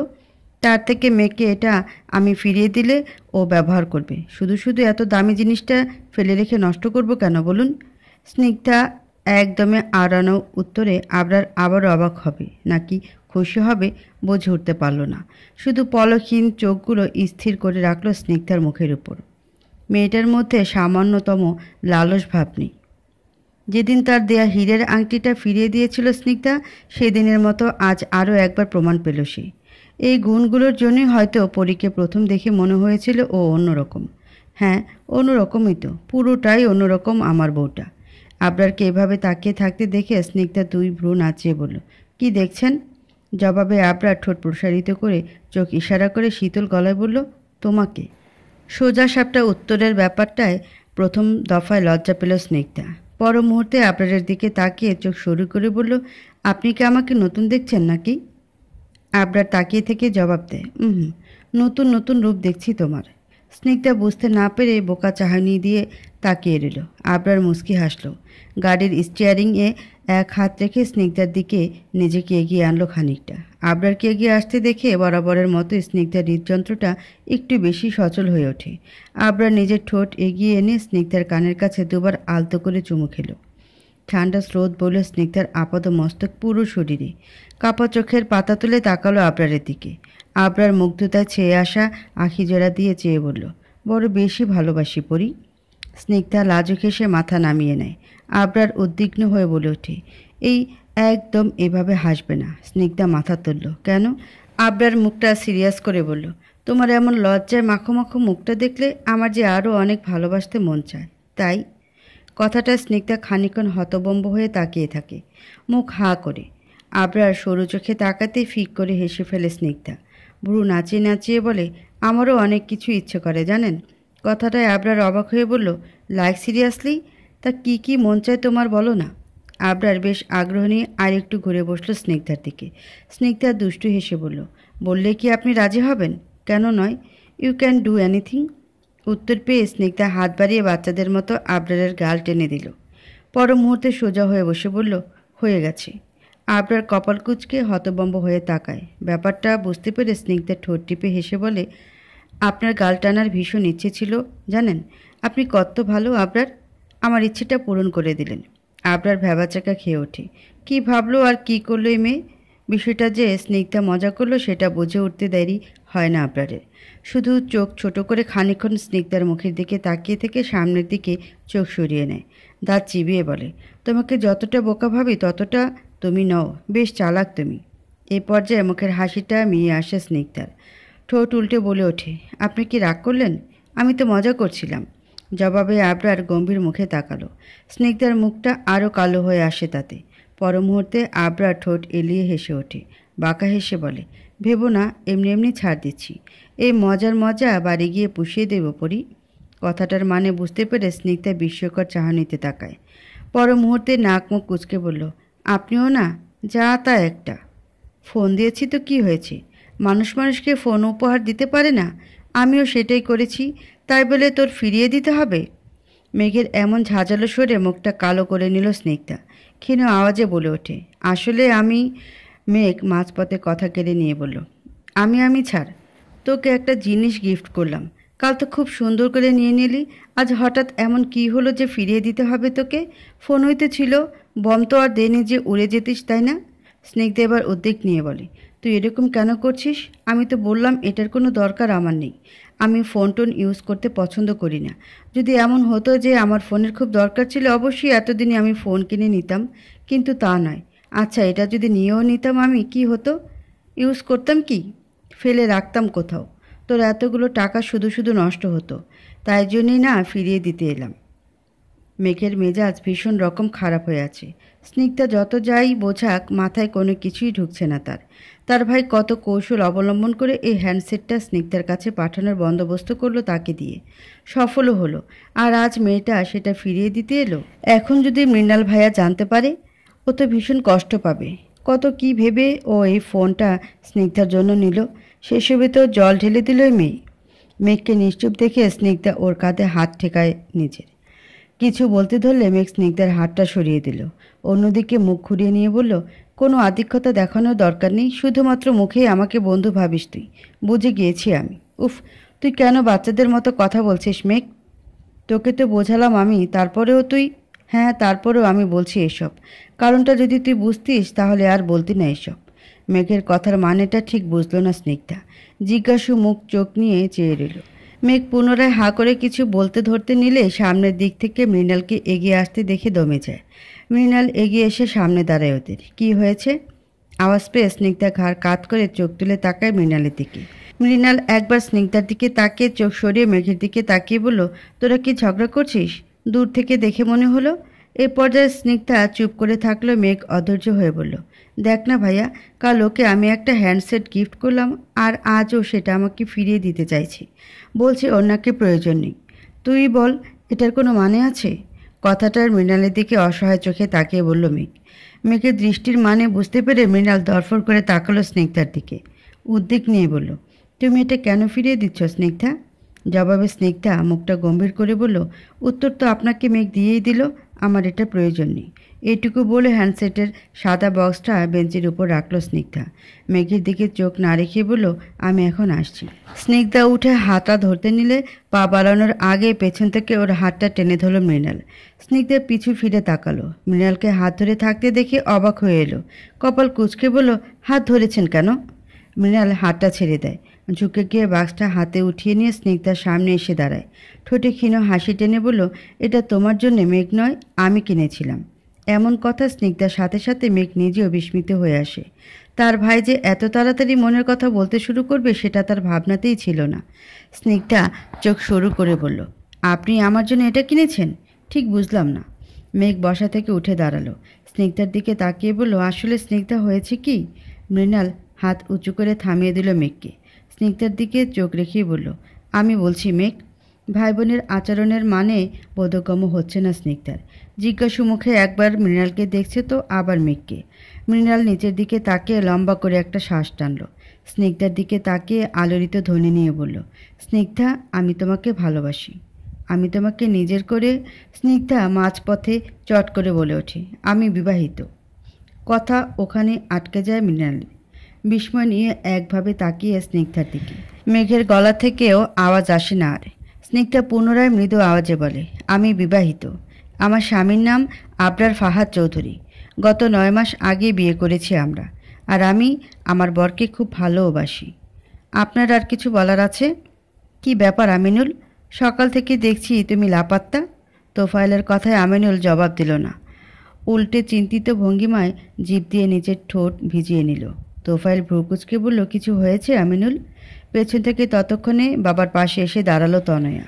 আমিনুলের মুখ চোখ খেয়াল করতেই নিজেও কপালে ভাঁজ ফেলে বলল, কিছু হয়েছে অফিসার? আমিনুল এবার তনয়ার দিকে তাকায়। চোখের চাহনি বেশ নিষ্প্রান্তার। গলায় উদ্বিগ্ন তা নিয়ে বলে উঠল, একটা খারাপ খবর আছে স্যার। তোফায়েল প্রথমে গায়ে মাখল না, বিদ্রুপ করে বলল, আর খারাপ খবর?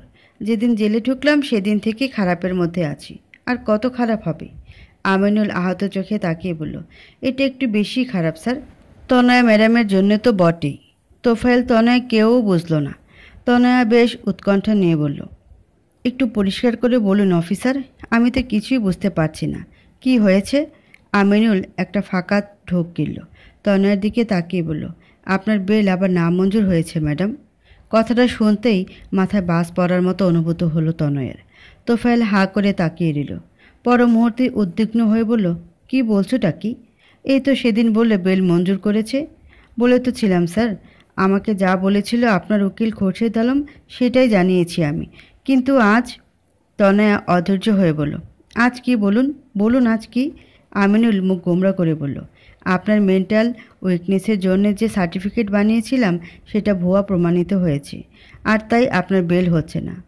উল্টে আপনাদের কোর্টে তুলতে আদেশ দিয়েছে আদালত। বিস্ময়ে মাথার চক্কর কাটল তনয়ের। তোফায়েল ক্রুদ্ধ গলায় বলল, ফাজলামো করছো? খোরশেদ কি করলোটা কি? এতগুলো টাকা নিয়ে কাজের কাজ কিছুই হলো না, উল্টে উল্টে এখন কোর্টে উঠতে হবে আমাদের? কি করে সম্ভব এসব? আমিনুল বেশ উদ্বেগ নিয়ে বলল, আপনার ফাহাদ চৌধুরীর জন্যে সব সম্ভব স্যার।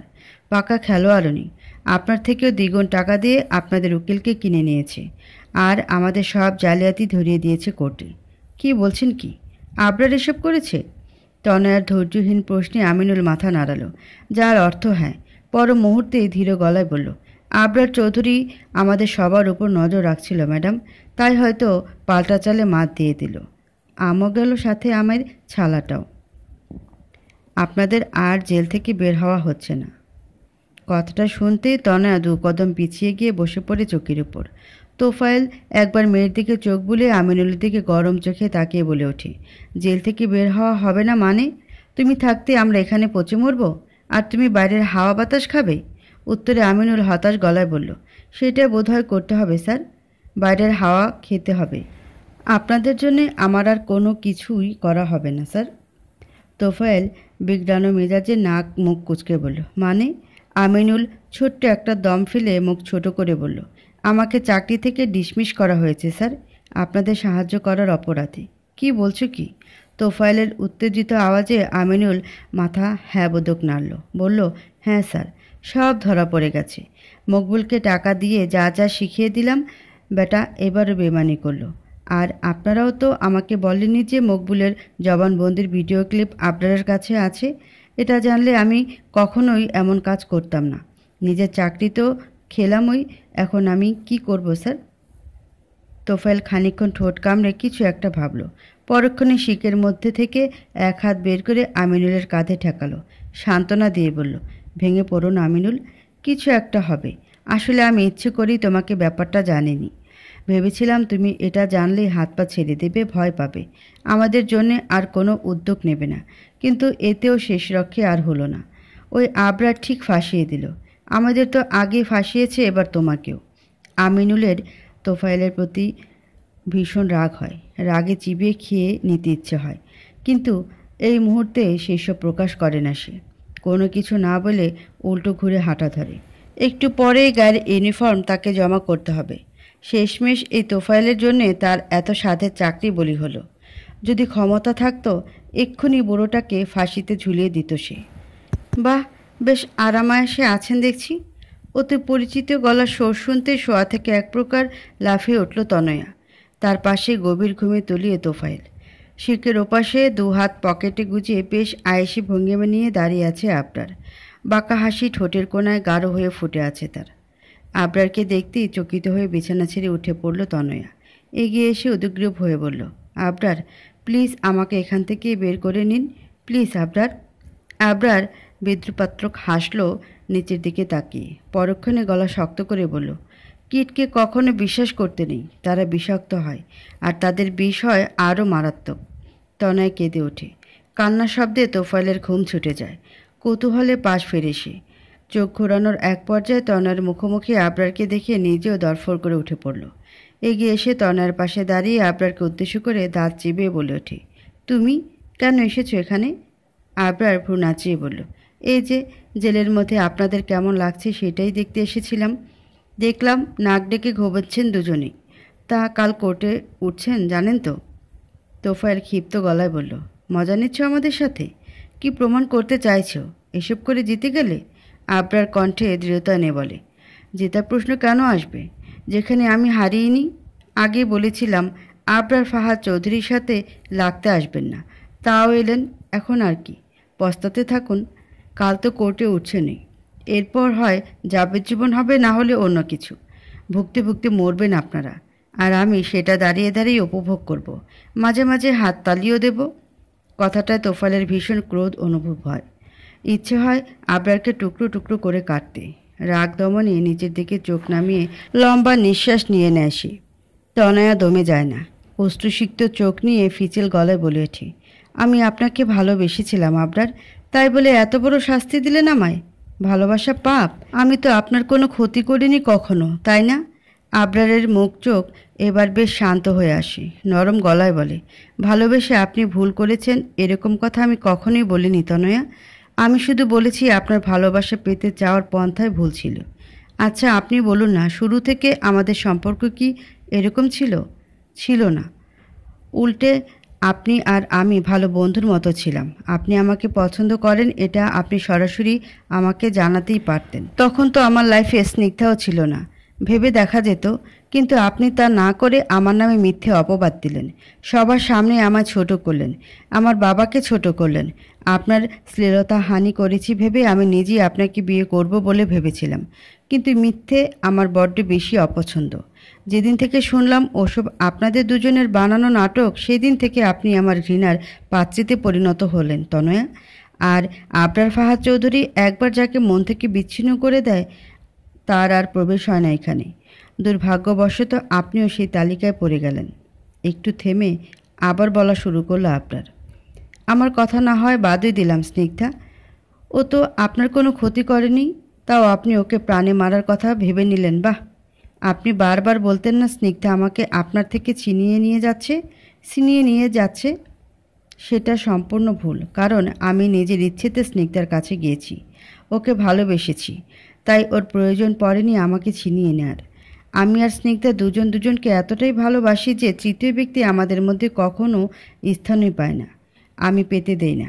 আর বিশ্বাস করুন আমরা দুজন খুব সুখে আছি, ভালো আছি আর শান্তিতে আছি। আপনি বরং জেল থেকে বাইরে বের হওয়া উপায় না ভেবে এটা ভাবুন যে আপনার ভুল কী ছিল, কোন কোন দোষের জন্য আপনার হাল আজ এরকম। দেখবেন উত্তর আপনি নিজেই পেয়ে যাচ্ছেন। যাকে দোয়া করি জেলের মধ্যে নিজের বাবাকে নিয়ে সুস্থ থাকুন, আল্লাহ আপনাকে সুবুদ্ধি দিক। একদমে কথাগুলো বলে মুচকি হাসলো আবরার। তনয়ের কান্নার মাত্রা আরও বাড়তে লাগলো। তোফায়েল মেয়ের কাঁধে হাত রেখে বলল, তনু তুই ওর সাথে কথা বলিস না তো, চলে আয়। এখন ওর পৌষ মাস চলছে তো, তাই ধরাকে সরাজ্ঞান করছে। দিন আমাদেরও আসবে, এক মাকে শীত যায় না। তোফায়েলের কথায় হাসি রেশ আরও বাড়ল আবরারের। তনয়া চোখ মুছে নিয়ে মুখ শক্ত করে তাকালো আবরারের দিকে, উত্তেজনা নিয়ে বলল, মানছি আমি ভুল করেছি, কিন্তু যাই করে থাকি আপনাকে পাওয়ার লোভে করেছি। আপনার কোনো ক্ষতি করতে নয়, কোনো দিন আপনার ক্ষতি করব বলে ভাবিও নি। তাও আপনি আমায় ক্ষমা করতে পারলেন না আবরার? বেশ, আমাকে এখানে কষ্টে অন্ধকারে রেখে আপনারা খুব সুখে আছেন তাই না আবরার? আজ আমি আপনাকে অভিশাপ দিচ্ছি, আপনার এই সুখের সংসার একদিন ভেঙে গুড়িয়ে যাবে, আপনি নিজেও টের পাবেন না। আর রইল বাকি স্নিগ্ধার কথা, স্নিগ্ধা একদিন আপনাকে ছেড়ে চলে যাবে, আর সেটাও আপনারই ছোট কোনো ভুলের দরুন। সেদিন আপনিও আমার মতো হা হুতাশ করবেন ভুল শুধরানোর জন্যে, মরিয়া হয়ে উঠবেন, কিন্তু ক্ষমা আপনি পাবেন না আপনার। এরকমটা ঘটবে, দেখবেন ঘটবেই। কথাটা একটু হলেও গায়ে লাগলো আপনাদের। মুখে বাঁকা হাসি রেশ মিলিয়ে গেল, শুকনো এক ঢোক গিলল সাথে সাথে। পর মুহূর্তে নিজেকে সামলে ঠোঁট এলিয়ে বলল, আমার ভালোবাসায় আমার বিশ্বাস আছে, so I don't care about anything, okay? আর আপনি আমায় নিয়ে না ভেবে নিজেদের নিয়ে ভাবুন, কাল কী হবে সেসব ভাবুন। আসি। কথাগুলো বলে উল্টো ঘুরে হাঁটা ধরল আপনার। ভেতরে ভেতরে একটা ভয় আষ্টে পৃষ্ঠে জড়িয়ে ধরল তাকে। তনয়ের কথা যদি সত্যি হয়, স্নিগ্ধা কি সত্যিই তাকে ফেলে চলে যাবে? এও কি সম্ভব? না, কখনো না। মেয়েটা তাকে ভালোবাসে, শ্রদ্ধা করে, বিশ্বাস করে, ও কখনোই এমন করবে না। তুমি কি আমার সাথে মজা করছো স্নিগ্ধা? মৃণালের এরূপ প্রশ্ন একটু বেশি কৌতুকের ন্যায় শোনালো স্নিগ্ধার কাছে। কপাল কুঁচকে বলল, আপনার সাথে কি আমার মজার সম্পর্ক? মৃণাল আহত চোখে তাকায়, গলার সুর নরম করে বলে ওঠে, এরকম মজা করো না স্নিগ্ধা, আমার সহ্য করতে ভীষণ কষ্ট হবে, প্লিজ। স্নিগ্ধা নাক মুখ কুঁচকে নিয়ে বলল, আশ্চর্য, আমি কেন আপনার সাথে মজা করব? আমি সত্যিই বিবাহিত, এ নিয়ে মজার আছেই বাকি। তাছাড়া আপনি মেঘকে জিজ্ঞাসা করুন, ও তো সেদিন আমার হাজব্যান্ডকে দেখেছে। স্নিগ্ধার এমন কথার মৃণাল ভ্রুকুচকে জিজ্ঞাসা নিয়ে মেঘের দিকে ঘাড় বাঁকা করে। অন্যদিকে চোখ বেরিয়ে এলো মেঘের। অবাক হয়ে বলল, আমি কবে তো স্বামীকে দেখলাম? কেন, সেদিন যে লোকের দিকে মুখ হাঁ করে তাকিয়েছিলি, এত তাড়াতাড়ি ভুলে গেলি ওনাকে? মেঘ এবার আগের থেকে বেশি অবাক হয়, ব্যস্ত গলায় বলে, উনিই তো স্বামী? স্নিগ্ধা শক্ত মুখে বলল, হ্যাঁ। উত্তর পেয়ে মৃণাল মেঘ দুজনের মুখে কালো মেঘ জমে। ঘুটঘুটে অন্ধকার ছেয়ে আসে মৃণালের ভেতরে। এতদিন যাকে নিয়ে স্বপ্ন সাজালো সে অন্য কারো, কি কপাল তার। মৃণালকে নিশ্চুপ দেখে স্নিগ্ধা এবার শান্ত গলায় বলল, দেখুন ভাইয়া, আমি বলছি না আপনি আমাকে ভালোবেসে অন্যায় করেছেন। ভালোবাসা কোনো অন্যায় নয়, কিন্তু আমি বিবাহিত, আমার স্বামী সংসার আছে, এটা নিশ্চয়ই আপনি জানতেন না। আর এখন যখন জেনে গিয়েছেন তখন নিশ্চয়ই আপনি নিজেকে সংশোধন করে নেবেন, কারণ ভালোবাসা ভালো, কিন্তু সেটা যখন একতরফা হয় তখন তাকে সংযত করা উচিত। আর এই কথাটা আমি আমার স্বামীর থেকে শিখেছি। জবাবে মৃণাল ভারী হয়ে আসা চোখগুলো তুলে স্নিগ্ধার মুখের দিকে স্থির করল। এই মুখটা নিয়ে কত জল্পনা কল্পনা ছিল তার। সব আজ নিঃশেষ হয়ে যাবে এত তাড়াতাড়ি? কি করে মেনে নেবে সে? স্নিগ্ধা পুনরায় কিছু একটা বলতে ধরে, কিন্তু ওপাশ থেকে গেটের সামনে এসে ব্রেক কষা আবরারের সাদা রঙের গাড়িটা দেখতেই চুপ করে যায়। মৃণাল থেকে চোখ সরিয়ে মেঘের দিকে তাকায়। ভাইয়ের শোকে মেঘের মুখে অন্ধকার। স্নিগ্ধা মৃদু আওয়াজে বলে ওঠে, উনি এসে গিয়েছেন, আমি আসছি মেঘ। কারো কোনো উত্তরের অপেক্ষা না করে গেটের দিকে দ্রুত পায়ে হাঁটা দিল স্নিগ্ধা। মেঘ এগিয়ে এসে ভাইয়ের কাঁধে সান্ত্বনামূলক হাত রাখে। মৃণাল সেদিকে একবার চোখ বুলিয়ে ঘাড় ফেরায় স্নিগ্ধার যাওয়ার দিকে। নিত্যদিনের মতো আবরার বেরিয়ে এসে স্নিগ্ধার দিকে তাকিয়ে মুচকে হাসি উপহার দেয়। স্নিগ্ধাও হাসে। আবরার গাড়ির দরজা খুলে দিলে স্নিগ্ধা বিনা বাক্যে উঠে পড়ে গাড়িতে। দৃশ্যগুলো বড্ড পোড়াচ্ছে মৃণালকে। হতাশ চোখে দৃষ্টি অজান্তেই কেমন ঝাপসা হয়ে আসছে। ভাইয়ের কষ্ট মেঘের অনুভব করতে দেরি হয় না। কাঁধে রাখা হাতে মৃদু চাপ দিয়ে বলল, ভাইয়া। মৃণাল কেঁপে ওঠে। ধ্যানে ছিল এমন অনুভূতি হয়। মেঘের দিকে শীতল চাহনিতে তাকায়। ভাইয়ের মলিন মুখমণ্ডলে মেঘের ভীষণ কান্না পায়। কোনো রকম ধরে আসা গলায় বলে ওঠে, এখন কি করবে ভাইয়া? মৃণাল বোনের দিকে তাকিয়ে ক্ষীণ হাসল। জোরপূর্বক হাসি, সেটা বুঝতে সময় লাগে না মেঘের। মৃণাল বড্ড কৌশলে ঠোঁটে হাসি রেখে হাতে বৃদ্ধাঙ্গুলি দিয়ে চোখের কোণে জমে আসা পানিটা মুছে নিল। শিথিল গলায় বলে উঠল, কি আর করব, দেবদাস হচ্ছি না, এত ভাবিস না, I have to move on. কথাটা বলে দিয়ে সামনের দিকে হাঁটা ধরল মৃণাল। মেঘ ভাইয়ের যাওয়ার দিকে কালো মুখ নিয়ে তাকিয়ে থাকে। মুখে মুভ অন করবে বলেও আদৌ পারবে কি? অন্তত মৃণালের স্নিগ্ধাকে নিয়ে পাগলামিগুলো সাক্ষী তো সে নিজেই। কেন যে স্নিগ্ধার ব্যাপারে একটু খোঁজখবর নিল না, সে আফসোস ভীষণভাবে ঝাপটে ধরে মেঘকে। মৃণালের মলিন মুখটা বারবার স্নিগ্ধার চোখের সামনে ভেসে উঠছে। হয়তো ছেলেটা ভীষণ কষ্ট পেয়েছে। ইস, তনয় আপুও কি এরকম কষ্ট পেয়েছিল? যখন যখন আবরার বলতো ও আমাকে ভালোবাসে, হ্যাঁ পাবেই তো, না পাওয়ারও তো কিছু নেই। আমি সব জেনে বুঝেও আবরারের পাশে কাউকে সহ্য করতে পারি না খুব সহজে। তাহলে ওদের অবস্থা নিশ্চয়ই খুব একটা ভালো হয় না। আমি কি মৃণাল ভাইয়াকে একটু বেশি শক্ত শক্ত কথা শুনিয়ে দিয়েছি? বাবা বলতো কখনো কারো মনে আঘাত দিয়ে কথা বলা ঠিক নয়, কিন্তু আমি কি করব? আমি যা বলেছি সেসব তো আমার মনের কথাই ছিল। আমি বিবাহিত, অন্য কাউকে ভালোবাসি, এসব তো মিথ্যে নয়। দেখা যেত এসব না বলে উনি আরও বেশি সিরিয়াস হতো আমায় নিয়ে। জল বেশি দূর গড়ানোর আগে তা রোধ করা ভালো। না না, আমি একটু বেশিই ভাবছি। আমি একদম ঠিক কাজ করেছি, এতে কোনো ভুল নেই আমার। এসব ব্যাপারে কাউকে প্রশ্রয় দেওয়া উচিত নয়। টায়ার্ড লাগছে পরি? আবরারের আওয়াজ শুনতেই ভাবনায় ছেদ পড়ল স্নিগ্ধার। ওর দিকে তাকিয়ে বলল, না তো। আবরার শান্ত স্বরে বলল, গাড়িতে উঠেছ থেকে দেখছি চুপচাপ, ভার্সিটিতে কিছু হয়েছে? স্নিগ্ধা সামান্য হেসে মাথা নাড়ল, যার অর্থ না। পর মুহূর্তে কিছু একটা ভেবে কৌতূহলী গলায় বলে ওঠে, আচ্ছা আপনি আমাকে বিশ্বাস করেন? আবরার মৃদু বিস্ময় নিয়ে তাকায়। ভ্রু কুচকে বলল, হঠাৎ এ প্রশ্ন? স্নিগ্ধা চোখের পাতা এক করে বোঝালো কিছু না। আবরার বাঁকা ঠোঁটে হাসল, সামান্য উদ্বেগ নিয়ে বলল, আমি আমার পরীকে বিশ্বাস করি, অন্য কাউকে নয়। স্নিগ্ধা কথাটার মানে বুঝতে না পেরে কপাল কুচকে তাকিয়ে থাকে। আবরার পুনরায় বাঁকা হেসে স্নিগ্ধার গালে এক হাত ছুঁয়ে বলে, প্রিয়তমা, যেটা বুঝতে পারো না সেটা বোঝার চেষ্টাও করো না। মস্তিষ্কে প্রেশার বাড়বে বই কমবে না। স্নিগ্ধা সত্যি আর বুঝতে ইচ্ছে হলো না। আবরারের কাঁধে মাথাটা ঠেকিয়ে মৃদু গলায় বলল, আমার মধ্যে যতই অস্থিরতা থাক আবরার, আপনাকে কাছে পেলেই সব উবে আসে। উত্তরে আবরার স্নিগ্ধার কপালে ঠোঁট বাঁকিয়ে চুমু খেয়ে বলল, মানুষ তার কাছে প্রশান্তি পায় যাকে সে ভালোবাসে। স্নিগ্ধা চোখ বন্ধ করে নেয়। হঠাৎ কিছু একটা অনুভব করতে চট করে চোখ মেলে তাকায়। অধৈর্য গলায় বলে, গাড়ি থামান আবরার। আচমকা এমন কথার মানে বুঝতে সময় লাগে আবরারের। স্নিগ্ধার দিকে ভ্রু কুচকে তাকিয়ে বলে ওঠে, অ্যানি প্রবলেম? স্নিগ্ধার চোখ খিচে বন্ধ করে বলল, গাড়ি থামান। কোনো কিছু না ভেবে একরাশ প্রশ্ন নিয়ে গাড়িতে ব্রেক কষল আবরার। তবে ততক্ষণে অনেক দেরি। স্নিগ্ধা গল গল করে বমি করে ভাসিয়ে দিয়েছে তার শরীর। আবরার প্রথম দফায় ভরকে গিয়ে নিজেকে আপাদ মস্তক দেখল। সাদা শার্ট হলুদাভ রং ধারণ করেছে একেবারে। স্নিগ্ধার দিকে তাকাতেই দেখল স্নিগ্ধা কেমন অসহায় চোখে আবরারের দিকে তাকিয়ে আছে। পর মুহূর্তে স্নিগ্ধা মুখ কাচুমাচু করে মৃদু আওয়াজে বলে ওঠে, বলেছিলাম তো গাড়ি থামাতে।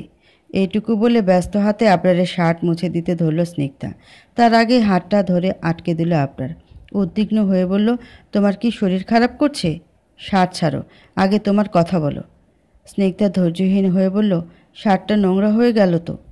আবরার মুচকে এসে বলল, তোমার থেকে দামি নয়, আগে বলো শরীর খারাপ লাগছে? কেমন ফিল হচ্ছে? ভীষণ বমি পাচ্ছে? রিক্সা নিয়ে নেব? আবরারের উদ্গ্রীবতায় স্নিগ্ধা উত্তর না দিয়ে কিছুক্ষণ অবাক চোখে দেখল ওকে। মনে মনে আবরারের প্রতি ভীষণ রকম ভালো লাগা কাজ করলো তার। স্নিগ্ধার মুখ চোখের অবস্থা খুব বেশি ভালো নয়। বিষয়টা খেয়াল করতেই এক হাত প্রসারিত করে স্নিগ্ধাকে ধরল আবরার।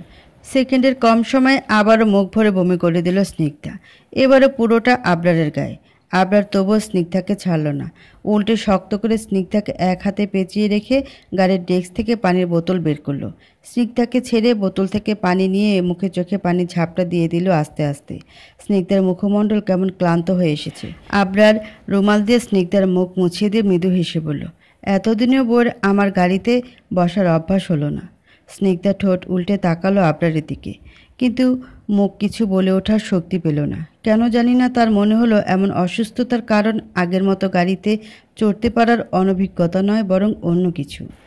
সেন্টার টেবিলের ওপর দুপা রেখে সোফার সাথে মাথা এলিয়ে টান টানভাবে আদশা হয়ে আছে স্নিগ্ধা। চোখের পাতাগুলো বন্ধ। মধ্যম নিঃশ্বাসে ওঠানামা করছে বুক। ইদানিং শরীর আরও বেশি খারাপ লাগে স্নিগ্ধার। ক্ষণে ক্ষণে মাথা ঘোরে। খাবারে অরুচি, ঠিকঠাক ঘুমও হয় না। আবরারেরও তাই করা নিষেধ। এত খারাপ শরীর নিয়ে কিছুতেই ভার্সিটি যাওয়া চলবে না। তাই আজ এক সপ্তাহের মতো গড়বন্দি স্নিগ্ধা। যেদিন গাড়িতে বমি করে ভাসালো স্নিগ্ধা, আবরার সেদিনই একজন নতুন মেয়েকে নিয়োগ করেছে কাজে। মেয়েটার নাম নিরু, বয়স 18-19-এর মতো। বলা চলে স্নিগ্ধার সমবয়সী। বাড়িতে এখন স্নিগ্ধা ব্যতীত নিরু আছে। অন্তত আবরার অফিসে গেলে একা থাকতে হচ্ছে না তার। ম্যাডাম কিছু খাবেন? নীরুর গলা স্বর পেতেই চোখ মেলে তাকালো স্নিগ্ধা। দুপাশে দুটো বেনুনি ঝুলিয়ে একটা সুতির ঢিলে ঢালা 3 পিস পরেছে মেয়েটা। কি মিষ্টি দেখতে লাগছে। নীরুকে দেখলে স্নিগ্ধার বিয়ের আগের কথাগুলো মনে পড়ে। এরকম সাজসজ্জা তারও ছিল এক সময়। বিয়ের পর শাড়ি ছাড়া অন্য কিছুই আবরার পরতে দেয় না। শুধুমাত্র ভার্সিটি যাওয়া বাদ দিয়ে বাসায় সবসময় শাড়ি জড়িয়ে রাখে স্নিগ্ধা। স্নিগ্ধাকে এমন নিশ্চুপ দেখে নীরু পুনরায় গলা বাড়িয়ে ডেকে উঠল, ম্যাডাম। ধ্যান কেটে আসে স্নিগ্ধার। নীরুর দিকে তাকে মৃদু হেসে বলে, আমি কিছুই খাবো না, তোমার খিদে পেলে তুমি খেয়ে নাও। মেয়েটা উদ্বেগ নিয়ে বলল, কিন্তু ম্যাডাম আপনি তো দুপুরেও ঠিকঠাক খাননি কিছু। আর স্যার বলেছিল 5টা নাগাদ আপনাকে ফ্রুট স্যালাড দিতে। তাহলে? সমস্যা নেই, আমার দরকার পড়লে আমি চেয়ে নেব। আচ্ছা। স্নিগ্ধার কথায় ঘাড় কাত করে সায় দিয়ে রান্নাঘরের দিকে চলে গেল নীরু। সেদিক থেকে চোখ সরিয়ে নিয়ে দেয়ালে টাঙানো ঘড়ির দিকে তাকালো স্নিগ্ধা। সকালে আবরার অফিসে যাওয়ার পর বাড়িতে সময় কাটতেই চায় না তার। অথচ ভার্সিটি গেলেই ঘন্টাগুলো কেমন হুড়মুড় করে পাড়ি দেয়, বোঝাই যায় না। স্নিগ্ধা লম্বা করে একটা নিঃশ্বাস টেনে নিল। আবরার কখন আসবে অপেক্ষার প্রহর বড্ড ধীরে এগোচ্ছে তার। লোকটা ভীষণ রকমের পাগল। তার এইটুকু অসুস্থতাতেই একেবারে যা কাণ্ড করলো সেদিন। ডাক্তার দেখানো নিয়ে হুলস্থুল বাঁধিয়ে ফেলেছিল। অনেক বুঝিয়ে শুনিয়ে সেদিন আটকে ছিল স্নিগ্ধা। তাও কোনো ছাড় নেই। সারাদিন শুয়ে বসে থাকতে বলে গিয়েছে আবরার। যতদিন না পুরোপুরি সুস্থ হচ্ছে ততদিন অবধি কোনো কাজে হাত লাগানো যাবে না, এমন হুকুম মহারাজের। কথাটা ভেবে নিজে নিজে মুচকি হাসল স্নিগ্ধা। প্রশান্তিতে আবারও চোখগুলো বন্ধ করে নিয়ে হেলান দিল সোফার সাথে। ততক্ষণে সদর দরজা খুলে ভেতরে ঢুকেছে আবরার। স্নিগ্ধাকে দেখতেই ঠোঁটের কোণায় হাসি গাঢ় হয়ে এলো। কি স্নিগ্ধ শান্ত মুখটা। বাইরে তার হাজারো ক্লান্তি এক নিমিষেই মিশিয়ে দিতে পারে স্নিগ্ধার এমন সুশ্রী মুখটা দেখা মাত্রই। দরজা খোলার শব্দে পেতে স্নিগ্ধার চোখ তুলে তাকায়। অসময়ে আবরারকে দেখে প্রথম দফায় অবাক হয়। ভ্রু কুঁচকে বলে ওঠে, আপনি? দরজার লকটা টেনে দিয়ে আবরার এগিয়ে এসে বসে পড়ল স্নিগ্ধার পাশে। ভ্রু নাচিয়ে বলল, কেন চিনতে পারছো না আমায়? আবরার বসতেই টেবিল থেকে পা নামিয়ে নিয়ে সোজা হয়ে বসে স্নিগ্ধা। কপালে ভাঁজ নিয়ে বলে, আপনার তো আরও 2 ঘন্টা পর আসার কথা। ব্যাপারটাতে আবরার মুখ কালো করে বলল, এসেছি বলে খুশি হয়নি? চলে যাব আবার? আচ্ছা যাচ্ছি। আবরার উঠতে ধরলে স্নিগ্ধা হাত পেঁচিয়ে ধরে তাড়াহুড়ো করে বলল, এই না না, আমি তা বলিনি। আমি তো আরও অপেক্ষা করছিলাম আপনার জন্যে। আবরার সরু চোখে তাকিয়ে বলল, সত্যি? স্নিগ্ধা ওপর নিচ মাথা ঝাঁকায়, যার অর্থ হ্যাঁ। আবরার একটা নিঃশ্বাস ফেলে হাত প্রসারিত করল সোফার হাতলে। স্নিগ্ধার পিঠ অব্দি বিস্তৃত হলো হাতটা। উদ্বেগহীন গলায় বলে উঠল, আসলে হয়েছে কি পুরি, অফিস তো গিয়েছিলাম ঠিকই, কিন্তু কাজে মন আর বসছিল না। মনে করো ল্যাপটপটা অন করলাম, স্ক্রিনে দেখলাম তোমার মুখটা ভাসছে, দিলাম বন্ধ করে। আবার ফাইল নিয়ে চেক করতে বসলাম, সেখানেও দেখছি তোমার মুখটা ভাসছে। এরকম হলে কাজ করা যায় বলো? শুরু থেকে আবরারের কথাগুলো মন দিয়ে শুনলেও পুরোটা শুনতে নাক মুখ কুঁচকে নিল স্নিগ্ধা। যা, সব মিথ্যে কথা, এরকম আবার হয় নাকি? জবাবে আবরার দাঁত কেলিয়ে হাসে। পরক্ষণে স্নিগ্ধার নাকে নিজের নাক ঘষে বলে ওঠে, হবে না কেন? আমার মন প্রাণ যার দখলে তাকে দেখা কি ভুল? তাকে তো চোখ মিললেও দেখি, চোখ বুঝলেও। ওই যে বলে না, চোখ মিললেই দেখি তোমাকে, চোখ বুঝলেই পাই আরও কাছে। এর বেশি ভালোবাসা আমি দিতে চাই, যত বেশি ভালোবাসা পৃথিবীতে আছে। আবরারের গানের লাইন শুনে ঠোঁট প্রসারিত করে হেসে উঠল স্নিগ্ধা। আবরারও হাসলো তাল মিলিয়ে। পর মুহূর্তেই ব্যস্ত গলায় বলে উঠল, আচ্ছা, শরীর একটুও ভালো লাগছে এখন? স্নিগ্ধা মুখটা মলিন করে বলল, কেমন দুর্বল দুর্বল লাগছে। আবরার চিন্তিত মুখে বলল, সে কি দুর্বল লাগছে? খেয়েছো কিছু? স্নিগ্ধা ঠোঁট উল্টে বলল, খেতে নিয়েছিলাম, কিন্তু পারোনি, তাই না? স্নিগ্ধা মুখ কালো করে মাথা দোলায়। আবরার স্নিগ্ধার দিকে ঘুরে বসে, জিভ দিয়ে নিচের ঠোঁটটা ভিজিয়ে নিয়ে বলল, এমন করলে তো হবে না পরি, খেতে হবে তোমাকে। খাওয়া দাওয়া না করলে দুর্বল তো লাগবেই বলো। কিন্তু আমি একটা ব্যাপার বুঝতে পারছি না, তোমার হঠাৎ এত অসুস্থতা কেন? কি এমন হলো? ফুড পয়জনিং তো নয়? তুমি তো আবার ডাক্তারের কাছে যেতেও চাচ্ছ না। উত্তরে স্নিগ্ধা ছেলেমানুষি গলায় বলল, ডাক্তারের কাছে গেলেই যদি ইঞ্জেকশন দেয়? ওরে বাবা, আমার খুব ভয় লাগে। স্নিগ্ধার মুখের ভঙ্গিমায় শব্দ করে হেসে উঠল আবরার। পর মুহূর্তে হাসি থামিয়ে কৌতুক মাখানো সরে বলে ওঠে, আহারে আমার বাচ্চা বউটা। আচ্ছা বেশ, ডাক্তারের কাছে গিয়ে আমি ওনাকে বলে দেব যাতে তোমাকে ইঞ্জেকশন না দেওয়া হয়। আর সব ক্ষেত্রে তো ইনজেক্ট করাও হয় না, টেস্ট করাতে গেলে ইনজেক্ট করতে হয়। যাকে নিজের বরের মানে আমার ওপর ভরসা রেখে কাল আমার সাথে চলুন মিসেস স্নিগ্ধা আবরার চৌধুরী। আপনাকে এভাবে দেখতে আপনার বরের যে একটুও ভালো লাগে না। কথাটা মুচকি হাসল স্নিগ্ধা। আবরার পাল্টা হেসে ঠোঁট এঁকিয়ে চুমু খেলো ওর কপালে। মুখ সরিয়ে এনে দুষ্টে হেসে বলল, কি কপাল আমার, বউকে প্রচণ্ড মাত্রায় ভালোবাসতে মন চাইলেও তার শরীরের কথা ভেবে পারছি না এখন। কথাটা স্নিগ্ধা ফিক করে হেসে ওঠে। আবরার মুখটা গোমড়া করে বলে, সুস্থ হয়ে নাও বউ, সুদ আসলে দুটোই পুষিয়ে নেব। স্নিগ্ধা মুখ ভ্যাংচায়। আবরার ছোট্ট করে হাসি উপহার দিয়ে গলা বাড়িয়ে ডেকে উঠল নীরুকে। নীরু, এদিকে এসো। ডাক শুনে দ্রুত পায়ে রান্নাঘর থেকে এসে দাঁড়ালো নীরু। ওড়নার প্রান্তে হাত মুছতে মুছতে বলল, ডাকছিলেন সাহেব? তোমার ম্যাডামের জন্য ফ্রুট স্যালাড করেছ? বানিয়ে তো ছিলাম, ম্যাডামকে জিজ্ঞেস করলাম, কিন্তু ম্যাডাম যে খাবে না বলল। কথাটায় আবরার স্নিগ্ধার দিকে ভ্রুকুচকে তাকাতে স্নিগ্ধা অসহায় মুখ করে নিল। আবরার চোখ ফিরিয়ে পুনরায় নীরুর দিকে তাকিয়ে বলে উঠল, নিয়ে এসো যাও। কথাটায় গোল চোখে জোরে জোরে দুবার মাথা ঝাঁকালো স্নিগ্ধা। উদ্বেগ নিয়ে বলল, না না প্লিজ, আমি খাবো না। স্নিগ্ধার কথার মাঝেই বাটিতে করে ফ্রুট স্যালাড নিয়ে হাজির হলো নীরু। আবরার চোখ ইশারা করে টেবিল দেখিয়ে বলল, রাখো এখানে। চুপচাপ বাটিটা রেখে দিয়ে প্রস্থান নেয় নীরু। আবরার বাটি হাতে তুলে নিয়ে চামচের মাথায় আপেলের এক টুকরো তুলে স্নিগ্ধার মুখের সামনে ধরল। স্নিগ্ধা মুখ কাচুমাচু করে বলল, প্লিজ। আবরার চোখ রাঙিয়ে বলল, চুপচাপ খাও। ধমকানিতে আর কথা বাড়ায় না স্নিগ্ধা, ঠোঁট উল্টে খেতে শুরু করে। আবরার বেশ যত্নে খাবার একটু একটু করে খাওয়াতে থাকে তার পরীকে। খাবার গিলতে গিয়ে বারবার উগরে দিতে ইচ্ছে করে স্নিগ্ধার, কিন্তু আবরারের ভয়ে বাধ্য মেয়ের মতো খেতে থাকে সবটা। বাটি পুরো খালি করেই থামলো আবরার। স্নিগ্ধা গাল ফুলিয়ে রেখেছে দেখে মুচকি হাসলো। টিস্যু পেপার দিয়ে ওর মুখটা আলতো করে মুছিয়ে দিয়ে ভ্রু নাচিয়ে বলল, খাবার কার্পেটে গেল এখন? জবাবে স্নিগ্ধা গাল দুটো ফুলিয়ে রেখে বলল, সব আপনার জোর জবরদস্তি। আবরার বাচ্চাদের মতো স্নিগ্ধার গাল টেনে বলে ওঠে, জোর করে যদি ভালো কিছু হয় তবে জোর করাই ভালো। স্নিগ্ধা খানিকক্ষণ কপাল কুঁচকে তাকিয়ে থেকে হেসে ফেলে। নিচের ঠোঁট লাজুকভাবে কামড়ে ধরে আবরারের বুকে মাথা ঠেকায়। আবরার মাথা ঝুঁকিয়ে স্নিগ্ধার কপালে ছোট করে চুমু খেয়ে দু হাতে আষ্টে পৃষ্ঠে জড়িয়ে রাখে তাকে। কি বলছিস কি? লোকটার আগে একটা বউ ছিল, তার মানে স্নিগ্ধা ওর সেকেন্ড ওয়াইফ? মৃণালের কথায় সুমন হ্যাঁ বোধক মাথা নাড়ে। উদ্বেগ নিয়ে বলল, হ্যাঁ, তবে আর কি বলছি তোকে, একবার ভাব, দুটো বিয়ে করেও শালা এত সুন্দর একটা বউ পেল, আর আমরা হতবাগা একটাই পাচ্ছি না। মৃণাল ধমকে বলল, ফালতু কথা রাখ, আর কি খবর জোগাড় করলে সেটা বল। সুমন মুখটা সিরিয়াস করে বলল, স্নিগ্ধাদের গ্রামের জমিদার ছিল আবরারের বাবা আসাদ চৌধুরী। ওদের গ্রামের বাড়িতে স্নিগ্ধার বাবা মালির কাজ করে, সেখান থেকে ওদের আলাপ। তারপর বুঝিসই তো, অত গরিব ঘরে আবরারের মতো ধনী ছেলে তো আকাশের চাঁদ সমতুল্য। হয়তো টাকার লোভে পড়ে মেয়েটাকে বিয়ে দিয়ে দিয়েছে, না হলে আগে বউ আছে জানা সত্ত্বেও কেউ মেয়ের বিয়ে দেয় সেখানে? তাছাড়া ওদের বয়সের ব্যবধানও তো কম নয়, কমসে কম 8-9 বছরের তো হবেই। মৃণাল ভ্রু কুঁচকে বলল, কিন্তু তুই এত খবর পেলি কোথা থেকে? সুমন ঈষৎ ভাব নিয়ে বলে ওঠে, আরে, পকেটে টাকা থাকলে ব্যাঙের ছাতাও পাওয়া যায়, সেখানে এসব খবর তো কোনো ব্যাপারই না।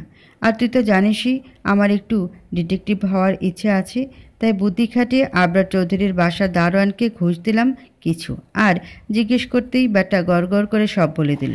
মৃণাল চিন্তিত মুখে জিভ দিয়ে নিচে ঠোঁটদয় ভিজিয়ে নিয়ে বলল, প্রথমে ভেবেছিলাম স্নিগ্ধা হয়তো আমায় অ্যাভয়েড করতে মিথ্যে বলছি, পরে ওর বরকে দেখে ভাবলাম ঠিক বলছি, কিন্তু তাও কেমন একটা খুঁতখুত লাগছিল। তোকে খোঁজ নিতে না বললে আমার তো এসব জানাই হতো না রে। সুমন নিজেও চিন্তিতভাবে বলে, তাহলে এখন কি করবি? আর ওদের সাংসারিক কোনো ঝামেলার কথা কিন্তু শুনিনি, হয়তো ভালোই আছে স্বামীর সাথে। আমার মনে হয় তোর পিছিয়ে যাওয়াই শ্রেয়। শত হলো মেয়েটা বিবাহিত। মৃণাল ধৈর্যহীন গলায় বলল, আরে ধুর, ওটা একটা বিয়ে হলো? নিজের কোনো ইচ্ছে নেই যেখানে। তাছাড়া যে লোক একবার নিজের বউ ছেড়ে দ্বিতীয় বিয়ে করতে পারে, সে পরের বার আরেকটা বিয়ে করবে না, তার কি গ্যারান্টি? আর তুই নিজেই তো একটু আগে বললি যে টাকা দেখে আবরারের সাথে স্নিগ্ধার বিয়ে করিয়েছি ওর বাবা মা। হ্যাঁ, সেটা তো আন্দাজ করেছি, কিন্তু আমি আন্দাজ করছি না, আমার মনে হচ্ছে এটাই সঠিক। সুমন কপাল কুঁচকে বলল, তাহলে এখন? মৃণাল দৃঢ়তা নিয়ে বলল, এখন আর কি, সব ভেবেচিন্তে এগোবো। তুই বরং বাড়ি যা এখন, আমি পরে তোকে কল করে জানাচ্ছি সামনে কি করব না করব। সুমন একটা নিঃশ্বাস ফেলে মৃণালের কাঁধে হাত রাখে, নরম গলায় বলে, যা করার একটু ভালো করে ভেবে করিস মৃণাল, অন্তত এমন কিছু করিস না যাতে একটা সুন্দর সম্পর্ক নষ্ট হয়ে যায়।